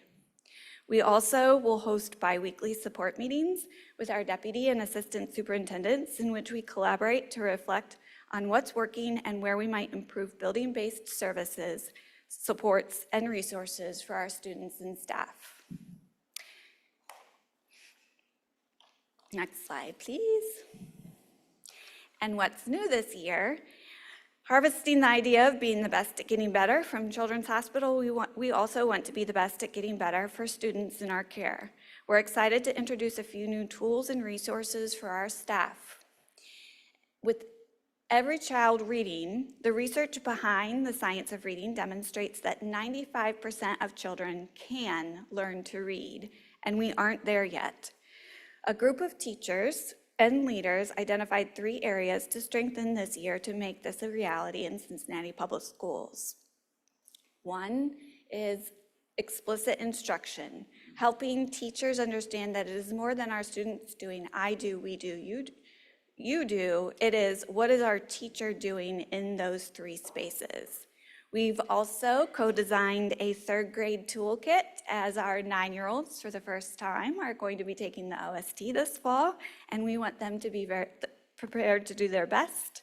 And as we know, some of our students are going to high school who are not reading at the same level as their peers, and we are working in collaboration with our science and social studies team to build high school science and social studies literacy toolkits available starting late September. We also know that math is for everyone, and too often our students are reaching high school without the basic numeracy skills to access middle school, high school, and advanced math, and worse, believing that they don't have a math brain. Our math department has intensified its supports, especially in the high school area, increasing coaching cycles, planning cycles with teachers, as well as collaborating with our English language acquisition department to introduce a new 2-year course for our students with interrupted formal education. For years, we have focused on prescriptive interventions for students in need, and we're excited to expand our portfolio of resources and professional learning for those students in need of enrichment as well. This has been in collaboration with our gifted and talented department. Next slide, please. As many of you know, we have 3 laws in the state of Ohio to help us improve literacy outcomes: the 3rd grade reading guarantee, the dyslexia law, and the science of reading law. With the dyslexia law came both professional development requirements and assessment requirements. We now screen all incoming 1st grade students in the fall so that we can diagnose specific skills that students need early. In CPS, we are using what's called the developmental spelling assessment, which provides prescriptive next steps for intervention. The 3rd grade reading guarantee has been around for a long time. Formally, reading improvement plans were required for students that were assessed off track in kindergarten through 4th grade. This year, we are required to include 5th grade. And our newest literacy law, the science of reading, has 2 major pieces that apply to us: a PD requirement for all teachers and certificated administrators to be completed by June 2025. For teachers who haven't met this requirement in an alternative pathway, there is a stipend reimbursement through the state. This law also requires that we adopt an ELA curriculum from a published state list of high-quality curriculums, as well as a reading intervention from a published state list of high-quality reading interventions. We're proud to share that our current ELA Tier 1 adoption met the requirement and look forward to recommending for adoption a district reading intervention over the course of this year. In closing, we are excited to continue strengthening high-quality instruction, professional learning opportunities, and student experiences this year. Thank you. Thank you very much. Questions, comments for Ms. Gamble? Members, Vice President? Yes, I have a couple of questions. Thank you so much. On the last statement, you said that district intervention throughout the course of the year. Can you repeat that again? I know it might be. Yeah, we are going to follow our board-adopted process for adopting curriculums to adopt a reading intervention program, kindergarten through 12th grade. And so we'll convene a teaching committee, we will pilot materials, and then we hope to bring our recommendation to you late winter. Great, that was going to be my next question, and just trying to get an idea of date-wise. So 2 questions. I love that you shared out what we're doing for our schools that are struggling or that need additional, interventions. But what are we doing to highlight the schools that are doing well in terms of, are they sharing out information to these other schools? What's the plan in terms of for that? Maybe sharing some best practices. This is coming from my teacher hat, sorry. One of the things we did this summer, looking at Algebra 1 as an area of focus, is we brought together Algebra 1 teachers who are doing well, and when I say well, based on the state test, to give us the feedback, what do we need to do next? What was helpful to you? And they're going to help and continue to work with us to move that forward. We can certainly do that across the board in any content area. Absolutely. And then my last question, in terms of collecting data, I know that sometimes teachers, they collect the data and as students are put onto the intervention plan, but just as a parent, coming from a parent hat, and also sitting on this board, how will that data be shared out to parents? I get a lot of emails from parents that will state, well, my child is on this intervention plan, but I haven't heard anything from the teacher. And so we want to just maybe set up something, some type of communication. Is there a communication plan with the parents to say, we follow this step, this is the next step, this is what we plan to do? How often will that data be shared, and how will a parent know that they have that voice to also be able to stand up for their child in terms of the intervention? For our reading and improvement plans, we communicate at the beginning of the year after the benchmarking window has closed and go through those interventions that students will have access to. And then we do that a second time in the winter and a third time in the spring. So that will happen kindergarten through 5th grade. We will also make sure that we're communicating after the window for our 1st graders who are doing the dyslexia screener and diagnostic, because that also, what we have learned is the word dyslexia is very scary, and it's often, these are characteristics that your child is presenting, but there are prescriptive interventions that will help them learn to read. So we do that at the beginning of the 1st grade year. Our Acadience window ends late September, so it doesn't happen until fall. Thank you. Mr. Crossett. What's in a toolkit? So it depends on which toolkit we're referring to, but we, our 3rd grade toolkit, for example, has plans to take data from their reading benchmark at the beginning of the year, group their students according to need, and then provides lessons according to that group. And it will actually offer six weeks of lessons so that children can have access to that up until the fall OST.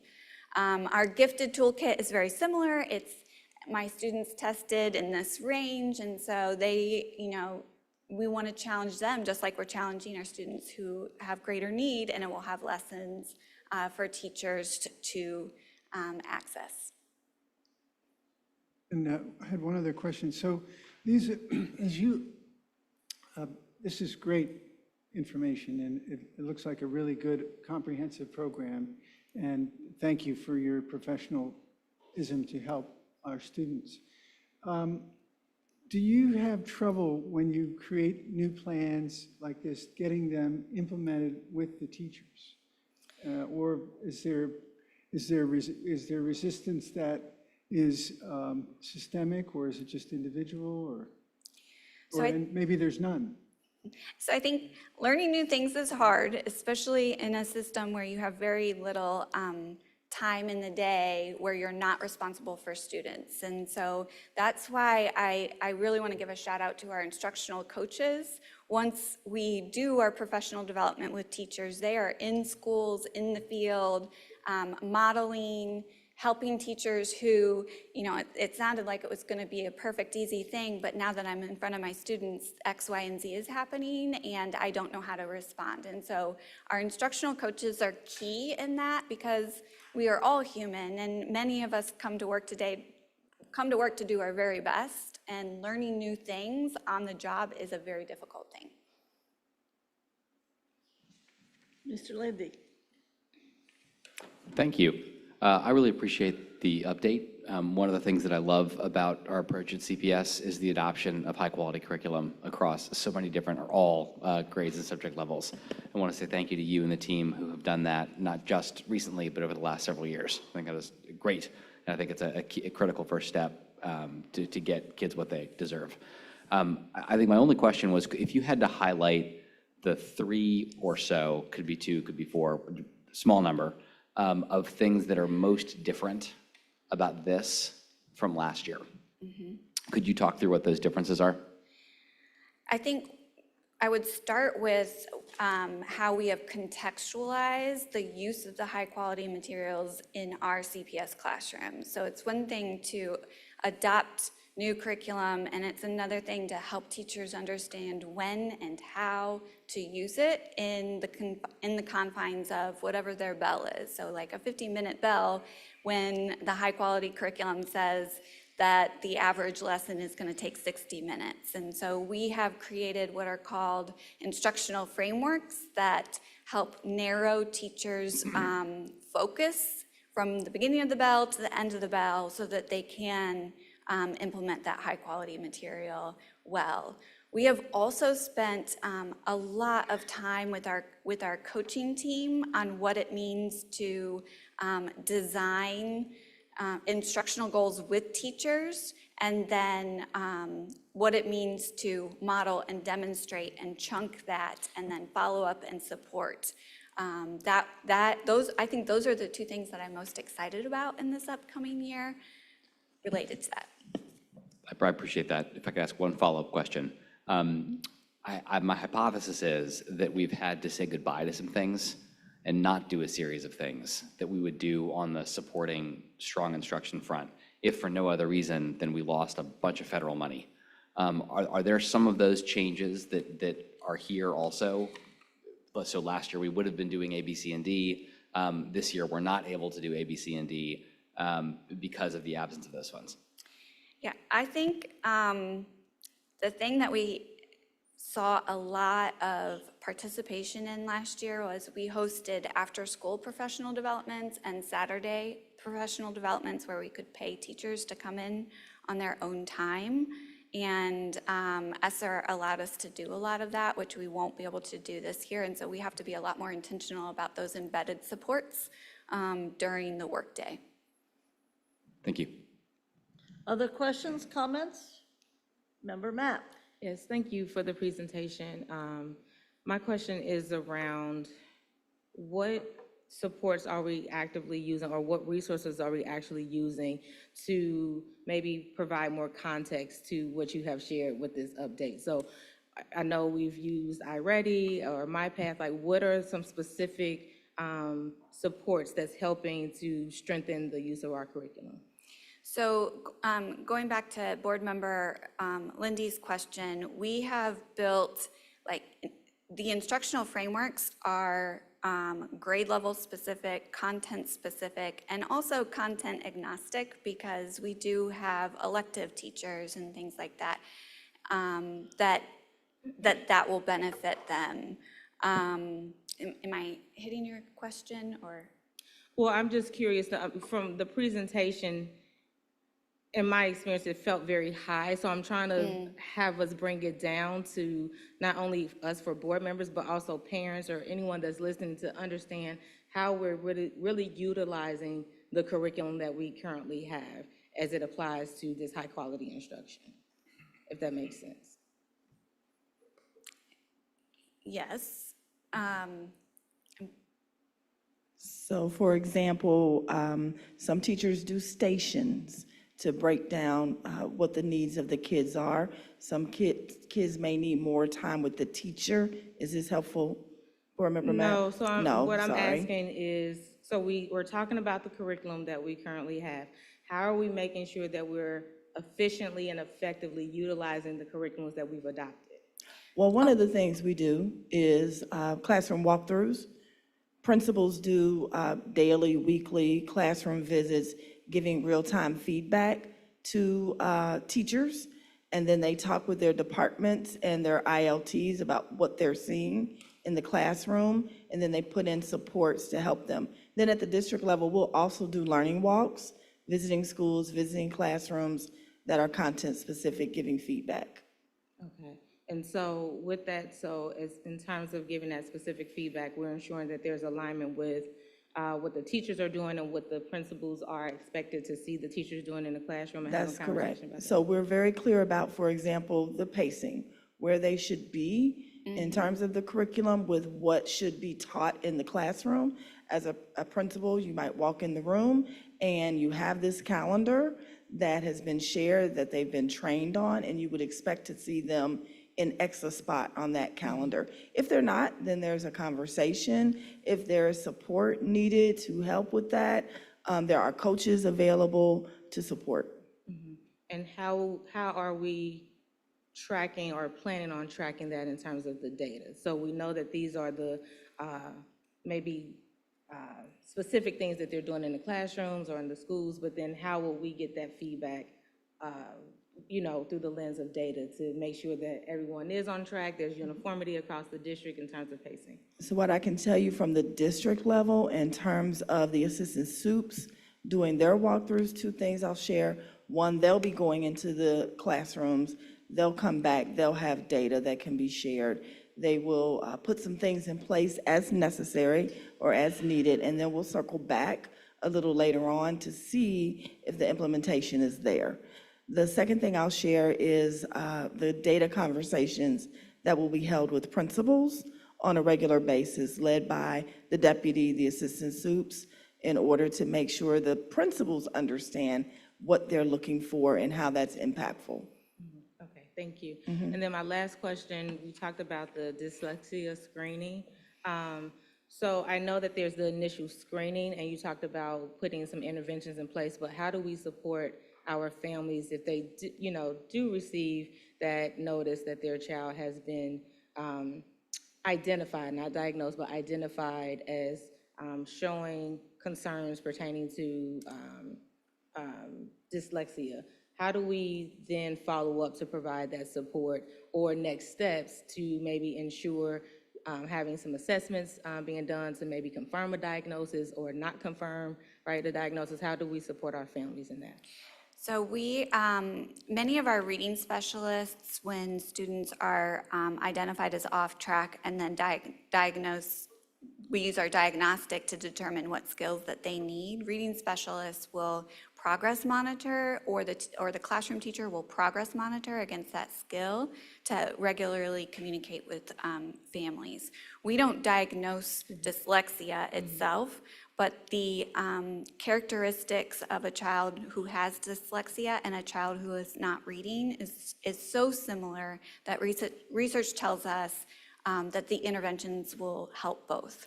And so we make sure that we're communicating initially what that assessment is telling us, and then we progress monitor throughout the year as we catch that child up to their peers. One final question, I promise I'm finished.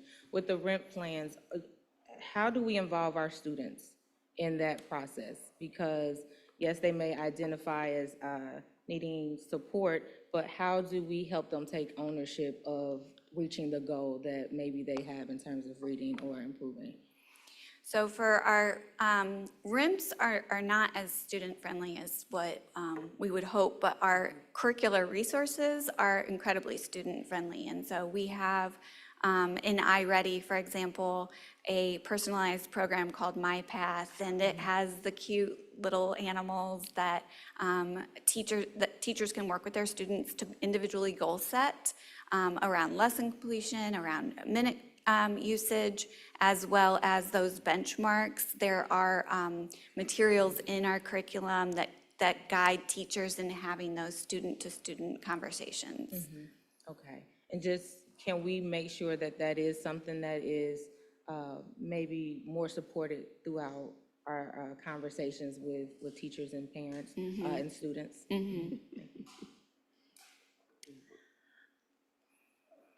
Vice President? I have one last question. I get so excited when we are discussing and talking about curriculum. So in regards to the toolkit, I'm just curious. I know there's different ones, the Every Child Reads, the Math is for Everyone, et cetera. And I know you asked a question about that, but I didn't hear in terms of, is the toolkit mostly made up of printables, digital, student handbooks? Can you elaborate a little bit more? I'd like to always know a little bit about that. Yes. So our third grade toolkit is made up of printed work for our students because there's so much about like the hand to writing to reading and things like that. And so we have resources though, so it's not like teachers then have to go make the copies. Our high school literacy toolkit that we are designing are using passages from their science and social studies curriculum, but allowing students to have that repeated practice with that same passage to build fluency and understanding of vocabulary. And most of that is online. And then our gifted toolkit is also very tangible, hands-on enrichment opportunities. Thank you. Any other members have questions, comments? I have really only one. Thank you very much. And all the folks that work with you and report to you.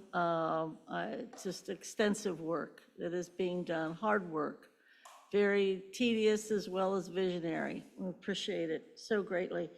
But the social studies teacher in me will not rest until I say our children would be able to read more and better if we taught more science and social studies, actually did it in the elementary grades. I'll say it, I'll say that probably on my deathbed. So there you go. Please, please, please, please, because we spend so much time remediating, but social studies and science, the suburbs are doing social studies and science at all grade levels. Yes. And we have trouble working it in. So We are working I know really you're hard. working at it. Yes, yes, And I'm yes. so proud of our social studies curriculum. It's the best in the state. There's no question about it. I don't know enough science to be able to say something like that, but You can I say just- that about our science too. All right, that's the spirit. That's Yes. what I like to hear. I would just say that it's so important that we do this at the earliest age possible. Very much Thank you so. for all that you do. I know it's a big job. Thank you. No more, that's it. Now, she walked out casually, very well. Like the two guys that jumped up right out. Okay, we have a little bit different order in tonight's, in that we want to get to our board matters and a couple of other things a little bit before we do the consent agenda piece. For the following issues, I've presented again follow-up to the question about length of interim terms. I think on board docs, board staff has done an incredible job researching both our superintendent searches and also our treasurer searches that I think will be very, very helpful to give us guidance. On the document that was posted on board docs, it talks about the length of the most recent interims that we've had. And those were both Mrs. Ronan and also Tiana Amat. The Ronan interim term was 9 months, and for Tiana Amat, it was 11 months. And then it also lists how long our superintendents have served.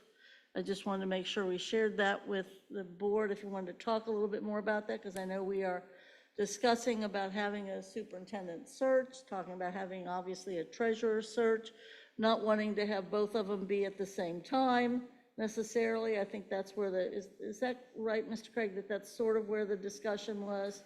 Well, we didn't want to start both at the same time, so there may be some overlap in how those are done, but not that they would be started at the exact same time. Perfect, thank you. Let's talk a little bit about this, about the interim length, and if people want to talk about a superintendent search or a treasurer search, this is a time, at least tonight, to continue that dialogue. Mr. Lindy. Thank you. Could you just, where on board docs was the document you're referencing? Help me out, staff. I'm sure I'm looking in the wrong spot. No. I have a hard copy here, CPS Superintendent Searches Timeline, and it's multiple pages. The superintendent timeline? Yeah, that is on the board docs. That's on board docs, but the one on the treasurer, this giant document, that's not because of its size, but it's to be distributed? Yes. Okay. So And it's, if I can ask and this may be a Phyllis or Pat question, which section is it linked to? Or if other people are finding it and I'm just the only one missing it?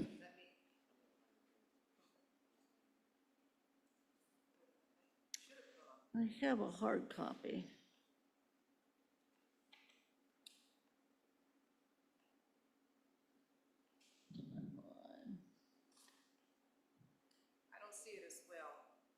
Oh, well, that's a So problem. it's not posted on board docs. And I'm happy to look at a hard copy. I just wanted to make sure I hadn't Yeah, missed here you something. go. Should be on board docs. It's for a week. Sorry about that. No, it's okay. I'll take a minute to read this, and I will be right Please, back. that'd be great. Other comments about the treasurer search or superintendent search while we're looking at the documents? Yes, sir. I was just going to add, and I don't know if it's been shared out, so we can certainly share it out, but the treasurer search, at least for right now, we talked about is at least getting the RFP out there.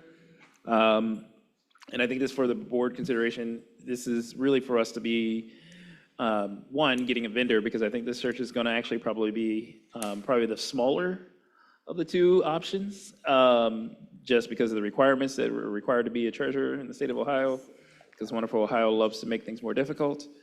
But also, one of the things that has been asked of us from marketing communications was to just also be able to put together some type of position description or job description. And so that's something for us to start thinking about after, at a certain stage, but at least for the initial part, it's really about the RFP and whether or not we basically to put the RFP out and when to do so. One of the other things I will also just, again, give credit to the General Counsel's office, as well as other central office, the treasurer, marketing communications, for all being collaborative in looking at and reviewing the materials and information to update it appropriately and to put language in it reflects where we are currently in our need for a search. So I believe it's been shared out. If it hasn't, it can be. But folks should have received, or it can be received, can be sent out, so folks would have a copy. But it's just the RFP language. I'll clarify that. It's just the RFP that we would put out there for vendors for the search. And this would be the RFP to hire a firm to help us through this process? Yes. Okay, great, great. And then a similar one would have to be there too for a superintendent search as well. So those are the kinds of things to be thinking about. I think Ms. Davis has gone to figure out this document. Okay, great. Other comments? Mr. Lindy. Thanks, and I will take a look once there's some more hard copies that come out. I think I'll just share, and this is a comment that is directed, I think, towards a board and not towards the administration at all. But I think we put the interim superintendent in a very difficult situation if we're not clear on how long we're going to be in the current state that we're in. I think that it is the board's most important responsibility to hire and evaluate the superintendent. And I'm concerned that it's been 4 months since the departure of the previous superintendent, and we haven't even started. And so and I'll look at the time lengths, but even just from my experience with the last search, it takes 9 months to do one, from the time you post an RFP for a firm to getting the person hired, and that's, I think, best case. And so I think I wanted to register my concern that we haven't started and that it's been 4 months, and my hope that we would start quickly. Thank you, Mr. Lindy, I appreciate it. Other comments? Dr. Moffitt? So I think, since we're asking for commentary around both of those positions, I think that the board has been privy that the treasurer is going to leave very quickly. I think it is, I don't think it's wise for us to have a new superintendent and a new treasurer in the same cycle. I don't think that is best for our district and for continuity. I definitely agree that it is one of the primary responsibilities of the board to evaluate the superintendent, the treasurer. The internal auditor is also one of our responsibilities as well. I do think that we have to look more long-term in the broader picture, in that we have a little bit less time with the treasurer than we do with the interim superintendent. So I vote for, in the best interest of our students and our staff and our families, to have more continuity and more consistency around the academic piece for a longer period of time, because we know definitively that the treasurer is headed out. We cannot extend that any further. She said no, and it was very clear. I understood her. If no one else did, the interim superintendent, I think, is a little bit of a longer term. So my opinion is that we have a treasurer search, as that is the most important, of the two important needs, that is the most pressing, and then extend the interim superintendent's contract. To Board Member Lindy's point, we can be definitive in that number, if that's the case, if that's the desire, to be definitive around how the length of her term. But I do think that we need to have some consistency for our district, for our families, and for our current staff. They need to know that they have some consistency around the administration from us. I gave mine away. Thank you. Other members? I would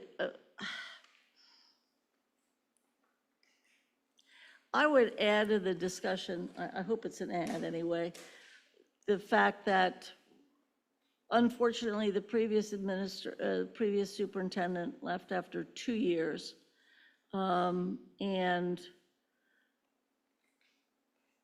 late into the year, if you will, with a new school year fast approaching. And indeed, I think our first obligation at that moment in time was to find a way to get ourselves and our students and our staff not only through a major revenue issue that was confronting us for any number of months, but it was also to be in position to be able to start a new school year and to have people in charge as interims for the duration of that effort, with the promise that they could return to their previous positions and get us through what I thought would be certainly ready for the next school year and through the next school year, knowing from my experience that interims have been here for anywhere from 6 or actually 9 months to 11 months. I think there is a need in the community to see some degree of consistency and stability. I think it makes sense to have a search, for sure, for both positions. I think I agree with Mr. Lindy. One of the most important things we do is select and direct the superintendent. But I think our obligation, having to change courses we did, our bigger obligation was to have a stable beginning and a stable school year for our families and our children and our teenagers and staff. So I think it's a good thing to talk about a superintendent search, and it's a good thing to talk about a treasurer search, and I appreciate board staff putting the history together for that. Mr. Lindy. Thank you, President Bolden. I think we have some different understandings and memories of the last 6 months, and I'm sharing what I'm going to share now, not in an effort to get you to change your mind, but because I want to be clear about my experience of the last 6 months. The superintendent did not leave at an inappropriate time. A majority of our board forced her out at an inappropriate time. There was a financial challenge. It was a financial challenge, from my perspective, of this board's making. And my evidence for that is the fact that the way we finally closed the budget gap was to accept the recommendation the previous superintendent has made 6 months prior to that. So I say, excuse me, that if we wait until a treasurer search has started, opened, and concluded, I think we'll be in a situation where we will have an interim superintendent who I think, just to say this publicly and out loud, is doing the best she can with a very challenging situation, and I'm grateful for the work that she's doing. I think we put her in an even more challenging situation to create a 1.5 years worth of time. I think that's too long to not create clarity around what long-term leadership looks like. And I'll just say again, I'm sharing this not to convince anyone to change their mind, but because I want to be clear about what I see as having been true for the last 6 months. Thank you. No, I appreciate you sharing that, and obviously, we do have a difference of opinion, and nobody in this town is unaware of that difference of opinion, because it's continued to be established for a number of months. But what we need to do now as a board is find a consensus agreement, not tonight, but indeed soon, as to when to start a superintendent search and when to start a treasurer search. And board staff has done the work to tell us what our precedents have been, what our history has been. Mr. Craig. So just two quick thoughts on this also, though, and I think part of the reason I would not wait till we've completed the treasurer search to start a search is also that it is not just the superintendent's position that's interim. There are a number of positions below her that also require some level of certainty to where they will be, what it will look like, where they will exist. And again, positions below those folks in that way as well. So I think, while I'm not suggesting that we need to start the RFP tomorrow and put it out tomorrow, I do think it is worthwhile to think about having a schedule of rollouts of the two different RFPs, because it's actually just the initiating stage of getting folks to put interest in. I will note, again, also, I think the treasurer search is going to be very different than the superintendent search. And I think the treasurer search will not be as many people, but will also probably be harder to find people, which is why we want to get that started sooner than later. I think the superintendent search, we have a lot of research that we did the last time we did a search. We've had a lot of research we've done with our goals and guardrails, and we don't necessarily have to recreate fully the same wheel. But I also think that we can do a reasonable search in a reasonable amount of time. What I'm looking at, even from the data that we had for the previous searches, is that, again, the initiating process can happen in a reasonable amount of time. So, again, if we're talking about having somebody start their process in December or in November, or whatever the plan may be for that, I think it's still reasonable to do. I don't think it behooves us not to do it because we have a treasurer search that we're doing at the same time. Because I don't think those two will require the same amount of time from the board in the same way. What I would say, though, with the superintendent search is that I do think this is an opportunity to have the real conversation as well about what those expectations are, because I think part of where I am struggle with the treasurer's position even is that we don't have a position description.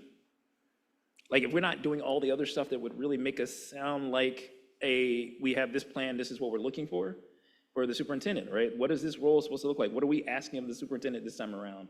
What are we very clear about in that? I think that's a discussion the board can have sooner than later, in addition to the idea of when do we do that process. But I think, again, to Board Member Crossett's point, we have the best CFO in the city of Cincinnati and quite possibly the state of Ohio, and quite possibly the world here. But we have things that we've been doing within that treasurer's office to build up the team, to build up a structure that is not the same as what's happening right now, which is just that we have a lot of interims in positions that we need to make sure that we're addressing. So I do think it is still need to be timely in how we do the superintendent search. I would just recommend treasurer search be posted, allow some time for that, schedule another time for us to then post the RFP for the superintendent search. Yeah, everything you just said, I totally agree with. In the order that you just stated, and the idea that what we went through this last time was more of an anomaly than a normalcy. And because we really did conduct, I think, a magnificent national search. And I do think that we could be starting. My question only for you, Brandon, is the question about envisioning the kind of superintendent. Are we saying that we will need a search firm to come in and help us do that? Or is that something that we can be doing in a more fragmented or earlier way? I mean, again, I think that's something the board needs to decide whether or not we want to envision what this role be defined as and what the expectations are for it. I think the RFP for me is about finding a firm. Now, what we want that firm to do is certainly a good question, so that's something we can decide on. But I Or don't. two firms. Yeah, no, I mean, yeah, again, Yeah, two separate okay. searches, two separate processes to. Super. Because the reality is that the search firms who would do a treasurer search are very different than the search firms who will do superintendent searches, especially in Ohio, because again, not a whole lot of people want to be treasurers in Ohio, in the state of Ohio these days, so. I do know that the treasurer has done a little bit of research on the kinds of things to be talking about that she can share either tonight or at a different time regarding the treasurer search. So just for a point of clarity, and because I've not done a formal announcement of retirement, my retirement isn't until next August 31st. So I don't want the public to think I'm walking out the door tomorrow. So it's been a long ride, which I'm very appreciative and very honored to have served for as your treasurer for almost 10 years now, but with the district in over 30 years. I did do some research on the licensure issue. Please share.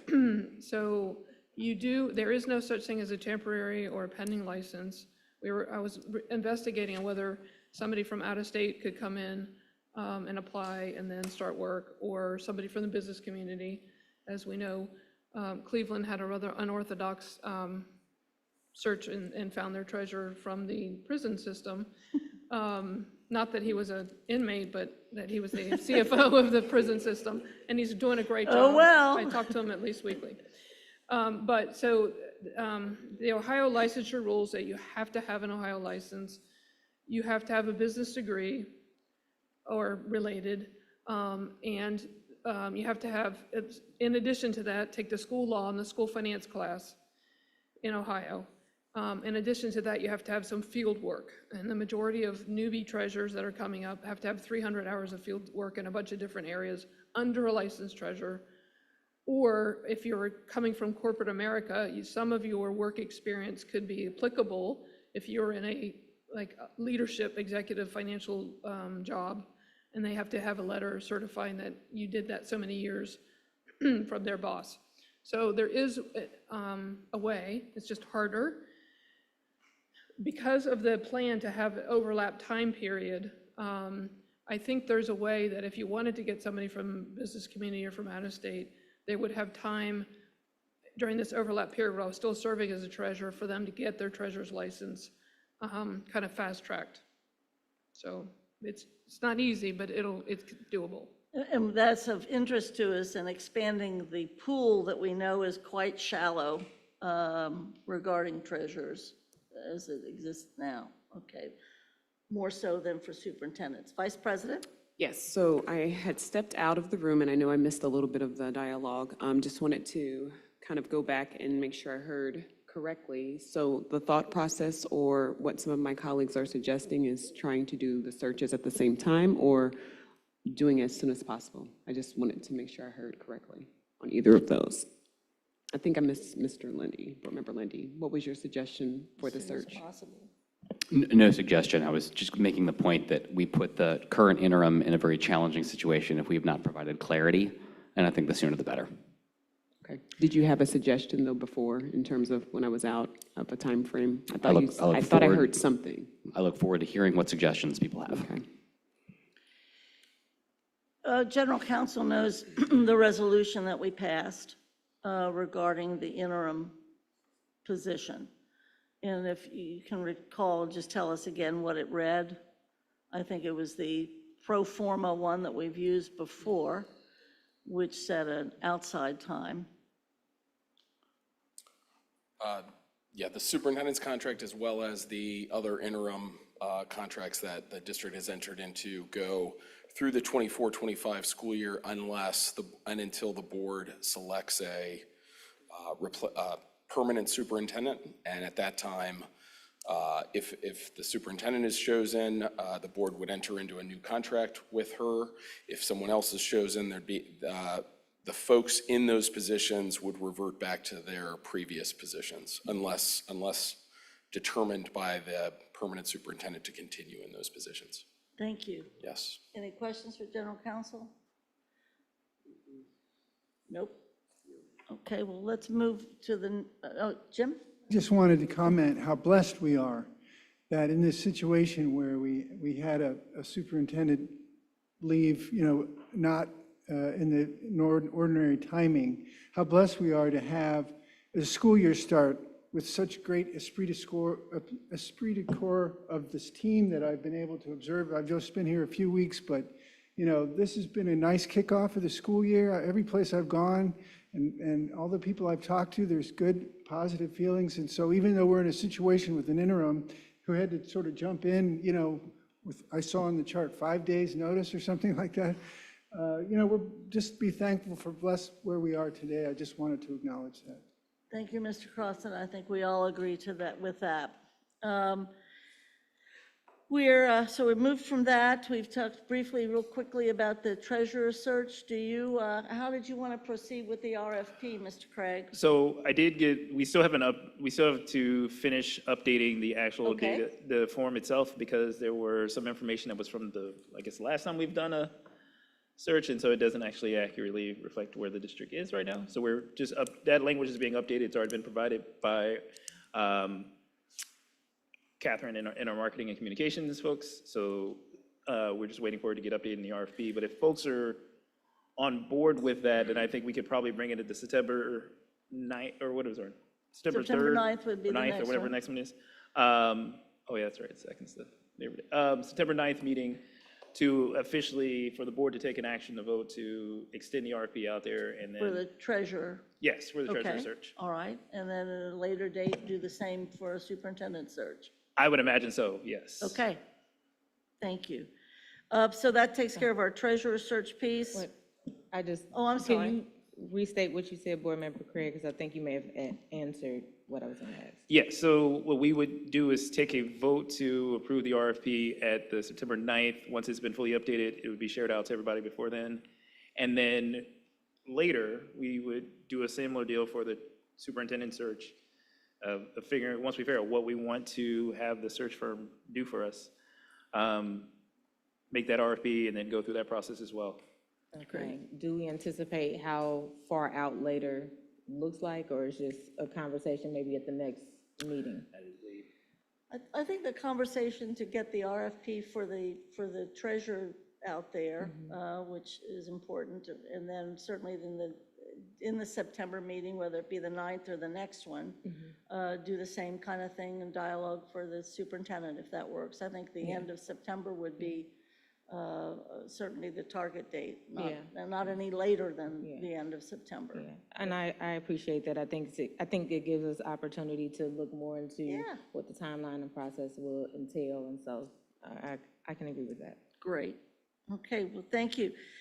We've been doing some bylaw reviews, and I hesitate to say this, but also on board docs are some summary issues regarding bylaw review. But we did do several topics already, a few topics tonight. So I'm going to move on from that agenda item, since we did talk about communication and assignments and requests for information. So it's an ongoing effort. The 1 to 5 is, once again, this will be the 5th time we've done this, but this is the summary item, and I've shared this. Now, I do have hard copies of this. This is left over from December of '23 as to where our board was, according to Cindy and Ray. And that 1 to 5 item is under or next to values and guardrails. And that was the board language, develop the adoption of 1 to 5 guardrails on its own behavior and then begin evaluating itself against it. And I know that we have, to my knowledge, I don't know if anybody has submitted anything new or different. Is there an interest in doing this or not? Or can we remove it from the agenda item? Although it is one of the suggestions that they gave us at the end of '23. Mr. Craig. I mean, again, I would suggest, since we already have other questions that we have with regards to what is the governance of our behavior, such as the communications plan, as well as the bylaw updates, I think it makes more sense to focus on those two for now. at some point, we may say we want to go back to Okay. establishing guardrails based on the stuff that we've already put together for those other things. But I think at this point, it just makes more sense since no one's really submitted anything, and it doesn't seem like it's a thing that's pushing the needle right now. Do we feel good about that, the rest of the board? And what was the one and the two? You said two things? I heard the one. Well, since we had the concerns were raised around the communications plan. Okay. And then the other was the bylaw updates. That seems more pressing. Is there a consensus with that? I think that's a great suggestion. We'll get those working through. Ben? Can you, Mr. Lindy? before I shared something, can you just say one more time the proposal that's on the table? Sure. Is that, since we already have questions around the use of the communications plan that was made with the last administration as well as bylaws, that those two be where we focus first, and then after clarifying or getting clarity on that, if we wanted to come back and establish guardrails for the board that align with those things that we've already established within the bylaws as well as within the communications plan, then we could do so at that time. But at this point, no one's submitted, unless I'm mistaken, no one submitted any suggested guardrails for the board anyway, so. Yeah, I think I certainly am fine with that. I think the piece that I wanted to say out loud is I think that we are no longer committed to the spirit of this. I think that's reflected in our cancellation of the contract. I think that's reflected in the fact that our score on vision and goals has gone to 0 since it was at 35, if only for our inability to distinguish between inputs, outputs, and outcomes, the same thing I said last time. And so my personal preference is that if we're not going to do it, let's just not do it, rather than pretend that we're doing it. Again, this is something that I think is a force for good. I think it helps create much better clarity about what a board's role is and is not. It's become clear that that's a minority position. That's fine. I will, we're going to do the will of the majority. But my personal preference is that either we do it or we don't do it. I think my position would be that we gained great things from the experience, and we are continuing the things that I think made the most sense for us, particularly, I think, the goals and guardrails. And I think we're working through that. But yeah, remaining necessarily a cohort as a school district with a particular group, I think we should dwell on the two things that Chairman Craig mentioned, where we have great interest and where there is energy around. And I think we should devote some time to that. That too is a continuation of our governance education as well. Mr. Yeah, Crossett. so this self-evaluation tool, so does this reflect that there's been very little participation? That's why there's so many zeros? What does it mean? We had tremendous, we spent a great deal of time, a good 18 months. It was very much a part of our interest in, and I think we, interest with the new superintendent. It was an interest as a board that needed to have a better understanding of what governance was and wasn't. It was also a board that had lost 2 or 3 members and had brand new members. And I think it served a very more than useful purpose, but a very positive purpose. I'm not sure that I mean, what does a 35 and a 0 mean? I mean, is it? Well, we would have to spend a number of months. Okay, so I I think there's don't a have an very assignment for myself, there's a nice rubric you can follow, Mr. Crossett. I think it would take less time than President Bolton is suggesting. But if you have, if somebody could share with Mr. Crossett or if Phyllis or Pat are able to share with him Oh, yeah, by all means. the non-screenshot We can put that in version. a side conversation. Sorry, I didn't know if that I was. think it's a great question, and I think the link to the tool at the top and the URL is one that will take you to what's behind the numbers. Thank you. I mean, I think in general, I think having some self-evaluation or something, some tool would be helpful. You know, we should be just checking in to see how we're doing and how well we think we're working together. I think that's a good idea. I don't know if this is the right tool, but that would, you know, I think just knowing that we're trying to do well as a board and make sure we're doing well as a board on track to, you know, doing good things is probably okay to look at that. Any other comments? All right. The last thing we have then, before we do the consent agenda, is to talk again about the frequency of updates from the administration on goals and guardrails. I think the superintendent had, last time we met, forwarded something about quarterly reportage, and I think the reaction by the board was that that might not be enough. And so have you gone back to the drawing table, so to speak? With the proposal of your consideration around the goals and guardrails being presented during the committee of the whole meetings. So maybe not on a quarterly basis, a monthly basis. Thoughts by board members? Mr. Craig? So one thing is, I think it's fine to use the Cal meetings. I think actually, you know, the original student achievement meetings were the purposes of presenting student achievement data. We didn't get a whole lot of it in the period of time that I was on the committee, but I know that was the purpose of it. So I don't have a problem with that with regards to the Cal meetings. I think one thing I would say is just, again, to look at the particular goals and interim goals to see whether or not there's even things to report out on a monthly basis. Like, figure out a schedule that works to when things should get reported. Because I do think there are things like, for instance, reading numbers that we won't have, but like 2 times a year anyway. So there's only be 2 times you report on it anyway. Whereas other things might be things that we would do more often, or, you know, or how many kids are participating in different programming. I think one of the things we talked about before is CTE, or career tech, as well as music and arts and theater and that kind of thing. Those things might be more, it would be reported out. But I think whatever timeline, if it's for the Cal meetings, is fine with me. I just think it's something that I trust that you and your team will figure out. Other comments? Dr. Moffett?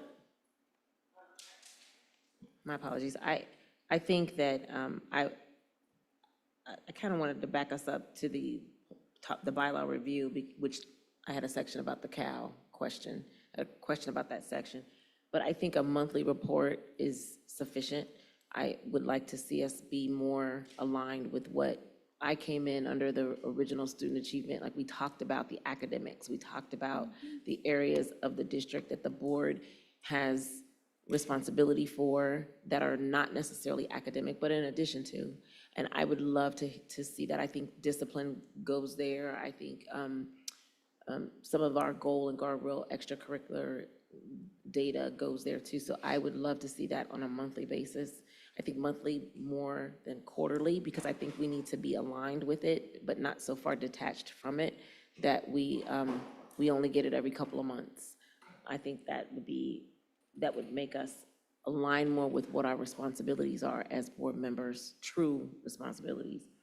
I do have a couple of questions around the bylaw description of the committee of the whole, which we didn't really talk about, but what's written here talks about how the Cal also is to be, that committee is supposed to talk about the aspects of the strategic plan, which I don't know if we do enough of that. So I'm not a fan of meeting more often, but I would like to be more efficient with our meetings, and I don't know if we are using them in the proper manner. So strategic plan, other areas of academics, and the goals and guardrails are what I think we should be using the committee of the whole for. And so it also says that we need to have one board member serve as a liaison. Did we assign that? I don't know. If I recall, that was when somebody was no longer president and wanted to still run that meeting. I recall that too, but I don't think we did that for this year. No. So I just think that we are not in alignment with what we had intended For the cow. For the cow. So Absolutely. we have an opportunity to redefine that. As one board member, I would like to see at that meeting more efficient usage of the updated data. Some of that data that I think we get currently could be given to us early enough that we just maybe review it and have questions answered around the goals and guardrails, but more succinct information around the things that we are also responsible for, that don't fit into a committee meeting, so around student achievement. So I think that we need to go back to this bylaw and redefine that. To answer your question, monthly is my choice. Great. Well, then, we've had kind of both ends of the table participate in that, and indeed, the bylaw does require that we're supposed to be working through the strategic plan, and the superintendent has proposed the goals and guardrails on a monthly basis, and if we can move on from that item, then we are getting close to, yes, sir. As far as measurements of our goals, I don't know if we need to see it, but I kind of feel like our goals are, we have a couple times a year, we get data, but just looking at the goals, in order to achieve those goals, it would appear to me that there need to be sub-goals. We don't necessarily need to know what they are, but you've got to be able to know if you're tracking on course before, so there's no surprises. So I just want to be sure, I just want to make the comment that you be sure that there's some organization of these I would view it as need for sub-goals too. I appreciate that, and if it's the pleasure of the board, I would love September 9th to bring you back what my thoughts are around that, if that's possible. Okay. Member Matt. Yeah, so thank you. My question, well, my comment as it pertains to the monthly review of the goals and guardrails, which I will be okay with in the CAL, but I would be interested if we would be able to have some type of update where we may not be doing a deep dive into the goals and guardrail. I feel we can use the CAL for that, but maybe we can have at least a synopsis or an overview to kind of capture where we are in terms of data. So if that would be something that you and your team would be willing to do. Okay. Any other comments? All right.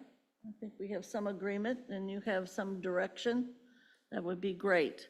We have a proposed, yes, that's right. We have a proposed consent agenda. It's been distributed. Treasurer Wagner, would you please maintain any list of any exceptions to the proposed consent agenda? The proposed consent agenda is listed here and before you. The approval of minutes, and those are listed, and well as acceptance of committee reports, as well as the Records Commission and the interim superintendent's recommendations and treasurer report. Consideration and acceptance of the consent agenda. Do we have any exceptions, meaning items along the line of any of those documents specifically to make exception? Seeing none? Thank you. Okay. Considering we have no exceptions, do board members, we're ready to have a roll call vote. I need a motion and a second to approve the consent agenda. Do I have a motion? So moved. Thank you. Is there a second? Second. Treasurer Wagner, will you call a roll? Mr. Craig? Yes. Mr. Crossett? Yes. Mr. Lindy? Yes. Ms. Mapp? Yes, and I abstain from the treasurer's report, page 10, line items 8 and 9, and then page 17, line item number 5. Thank you. Dr. Moffett? Yes. Vice President Weinberg? Yes. President Bolton? Yes. We had no inquiries and updates, although I think we've done a few anyway through the evening. Let's move if we can. Are there any assignments? Mr. Craig? So it's an assignment really to myself and to. So we're witnessing this assignment to yourself? Yes, to myself, and then also to our chief internal auditor, that we are actually going to come not for the next meeting, but the meeting after that, to bring a presentation of, from the auditor's team to the whole board, since we haven't really done that in the entire time I've been on Great. the board. So we have assigned ourselves to, unless there's any objection, to bring a presentation to the board. And that would not be the 9th, but the second meeting of Yes. September? Yes. All right, sounds good. Excellent. That's the only change is a different date, so that's super. Appreciate it. Other assignments. The treasurer has, be careful, she's got an assignment for No, us. I had an update. You went too fast. Can I give my update? Yes, go ahead. Okay. So you may have read that the state of the Ohio auditor has a new fraud prevention requirement training for all governmental officials in the state of Ohio. That requires all public employees of school districts, including ours. I'm happy to say that the window was September 1st through November 29th. We have to have 100% compliance. We've already had 1,044 completed and verified. We have 333 waiting, so it's about a 20-some%, 21% completion rate already. And Dr. Moffett was our very first compliance person. Good job. So I just wanted to bring this up at every public opportunity because we need all 6,500 people in the district. That includes all of our sports coaches. So if you receive any kind of paycheck from CPS, you're required to take this training. And it's going to be audited. They've already warned us, so we want to keep it out in the forefront. Are we finding time or ways to make sure that during the person's business day, during their employment day, that they could be doing this? They can take it at any time. It's an 8-minute video. It's very super easy. They just have to download their certificate and then upload it to the employee online. Great, thank you. Sorry, I've skipped over your update. Assignments? Yes, following the lead of my esteemed colleague, Board Member Craig, I have an assignment for myself, which is to bring to the policy committee about a process around philanthropy. Around what? Philanthropy. Oh, so it's not even an assignment to yourself. It's an assignment to the committee. To the committee. Okay, I'm on the committee, though. That's right. We know, and we're thankful for that. Okay, very good. So we just assigned it to the committee. Okay, great. All right, other assignments? Anybody? I have one. I'm very concerned about some of the information that's coming from School for the Creative and Performing Arts, based upon career ed, career tech. And that it's my understanding that the artistic director has directed everyone to rethink, redesign, re-envision SCPA, largely due to the career tech information that we found out about last year. And it has caused a great disruption. I believe that part of the dialogue we had last year when this happened was that whatever money the state would give us or not give us in career tech, if that meant we wouldn't get their money, there's an interest in not dismantling one of the jewels of the crown of CPS, which is the School for the Creative and Performing Arts, because some bureaucrat in Columbus has decided something. So I think we either need a fact-finding or a board presentation. I know that General Counsel's been very involved with it. I know that Career Tech has been very involved with it. I know that leadership has been involved.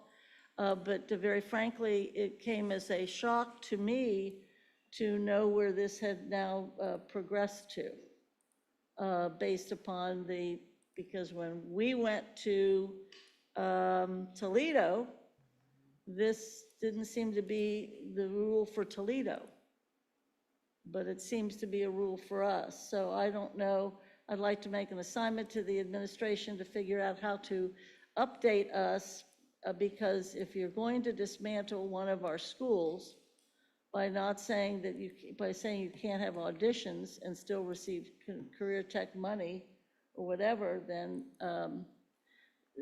SCPA is 50 years old last year.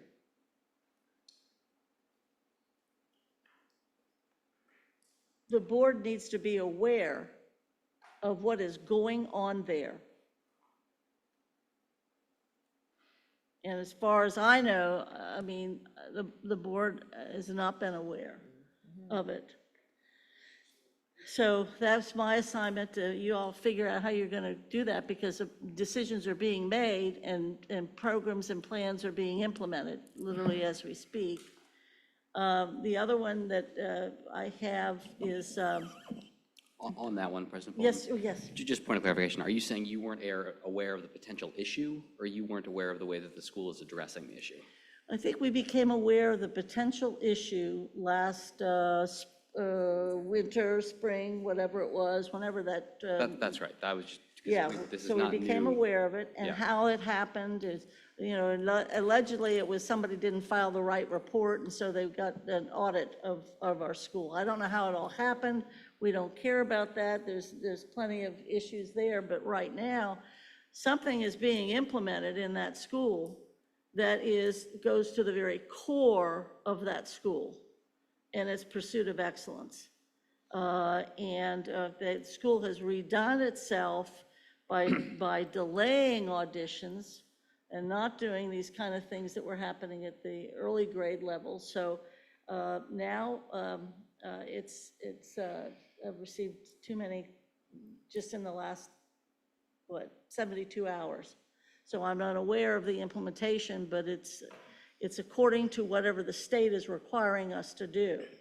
I think we just need to have a full report. I don't care if it's a fact-finding or a board meeting. When would you like that? As soon as possible, because people have already been directed in all of the fields of study at SCPA to start to redesign their programs. The school is 50 years old, and pride and joy of this town. It's already had a rough year last year for reasons that we don't need to go into.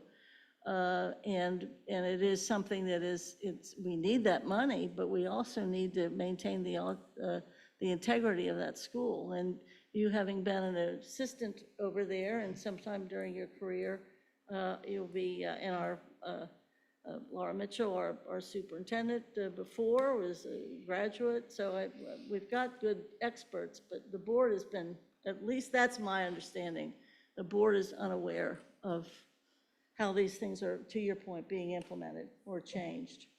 And I think we need to know. The other one is brought to, we need to, for me, and it's something that Mr. Cross had kind of spurred from a standpoint of our west side boundary lines and attendance lines and use of facilities. There's still an offshoot from the ad hoc. I know that part of ad hoc was the redesign, and I know that it's my recollection that we did do a contract with the people that we hire, or usually hired, to help us with our boundary lines. Did we cut that contract or say no to it as part of the cuts that we were making? Okay, that probably needs to be reevaluated, unless you like to do it the old-fashioned way, and we just do it. Because the point that Mr. Crossett has brought to our attention is looking at the facilities on the west side that are. I don't know if I'm ready to have that talked about. I need to take a little deeper dive. I'm just saying, you brought the attention about west side, and that was part of our ad hoc effort. And it's the boundary issues on the west side. So I just would like to see the administration come back and tell us, if we didn't do that contract with that group of folks, then how are you going to achieve the boundary line discussions in the west side? That's it. Anything else? Any other assignments? Okay. We will, I just sorry. have a question about who specifically are you referring to in terms of the contract on the west side? I thought we're doing a contract with, what's the name of the, treasurer, what's the name of the contract folks that we use all the time? Was that with Matt Cropper? Yeah. Yeah, the Cropper people. I thought we had agreed to that. I didn't know that we had cut the Cropper contract. I don't think we cut the original contract, but just the big redistricting plan. We never got added to the budget. We didn't have room for it. Okay, so we'll probably have to find another way to do it then. The old-fashioned way. Thank you.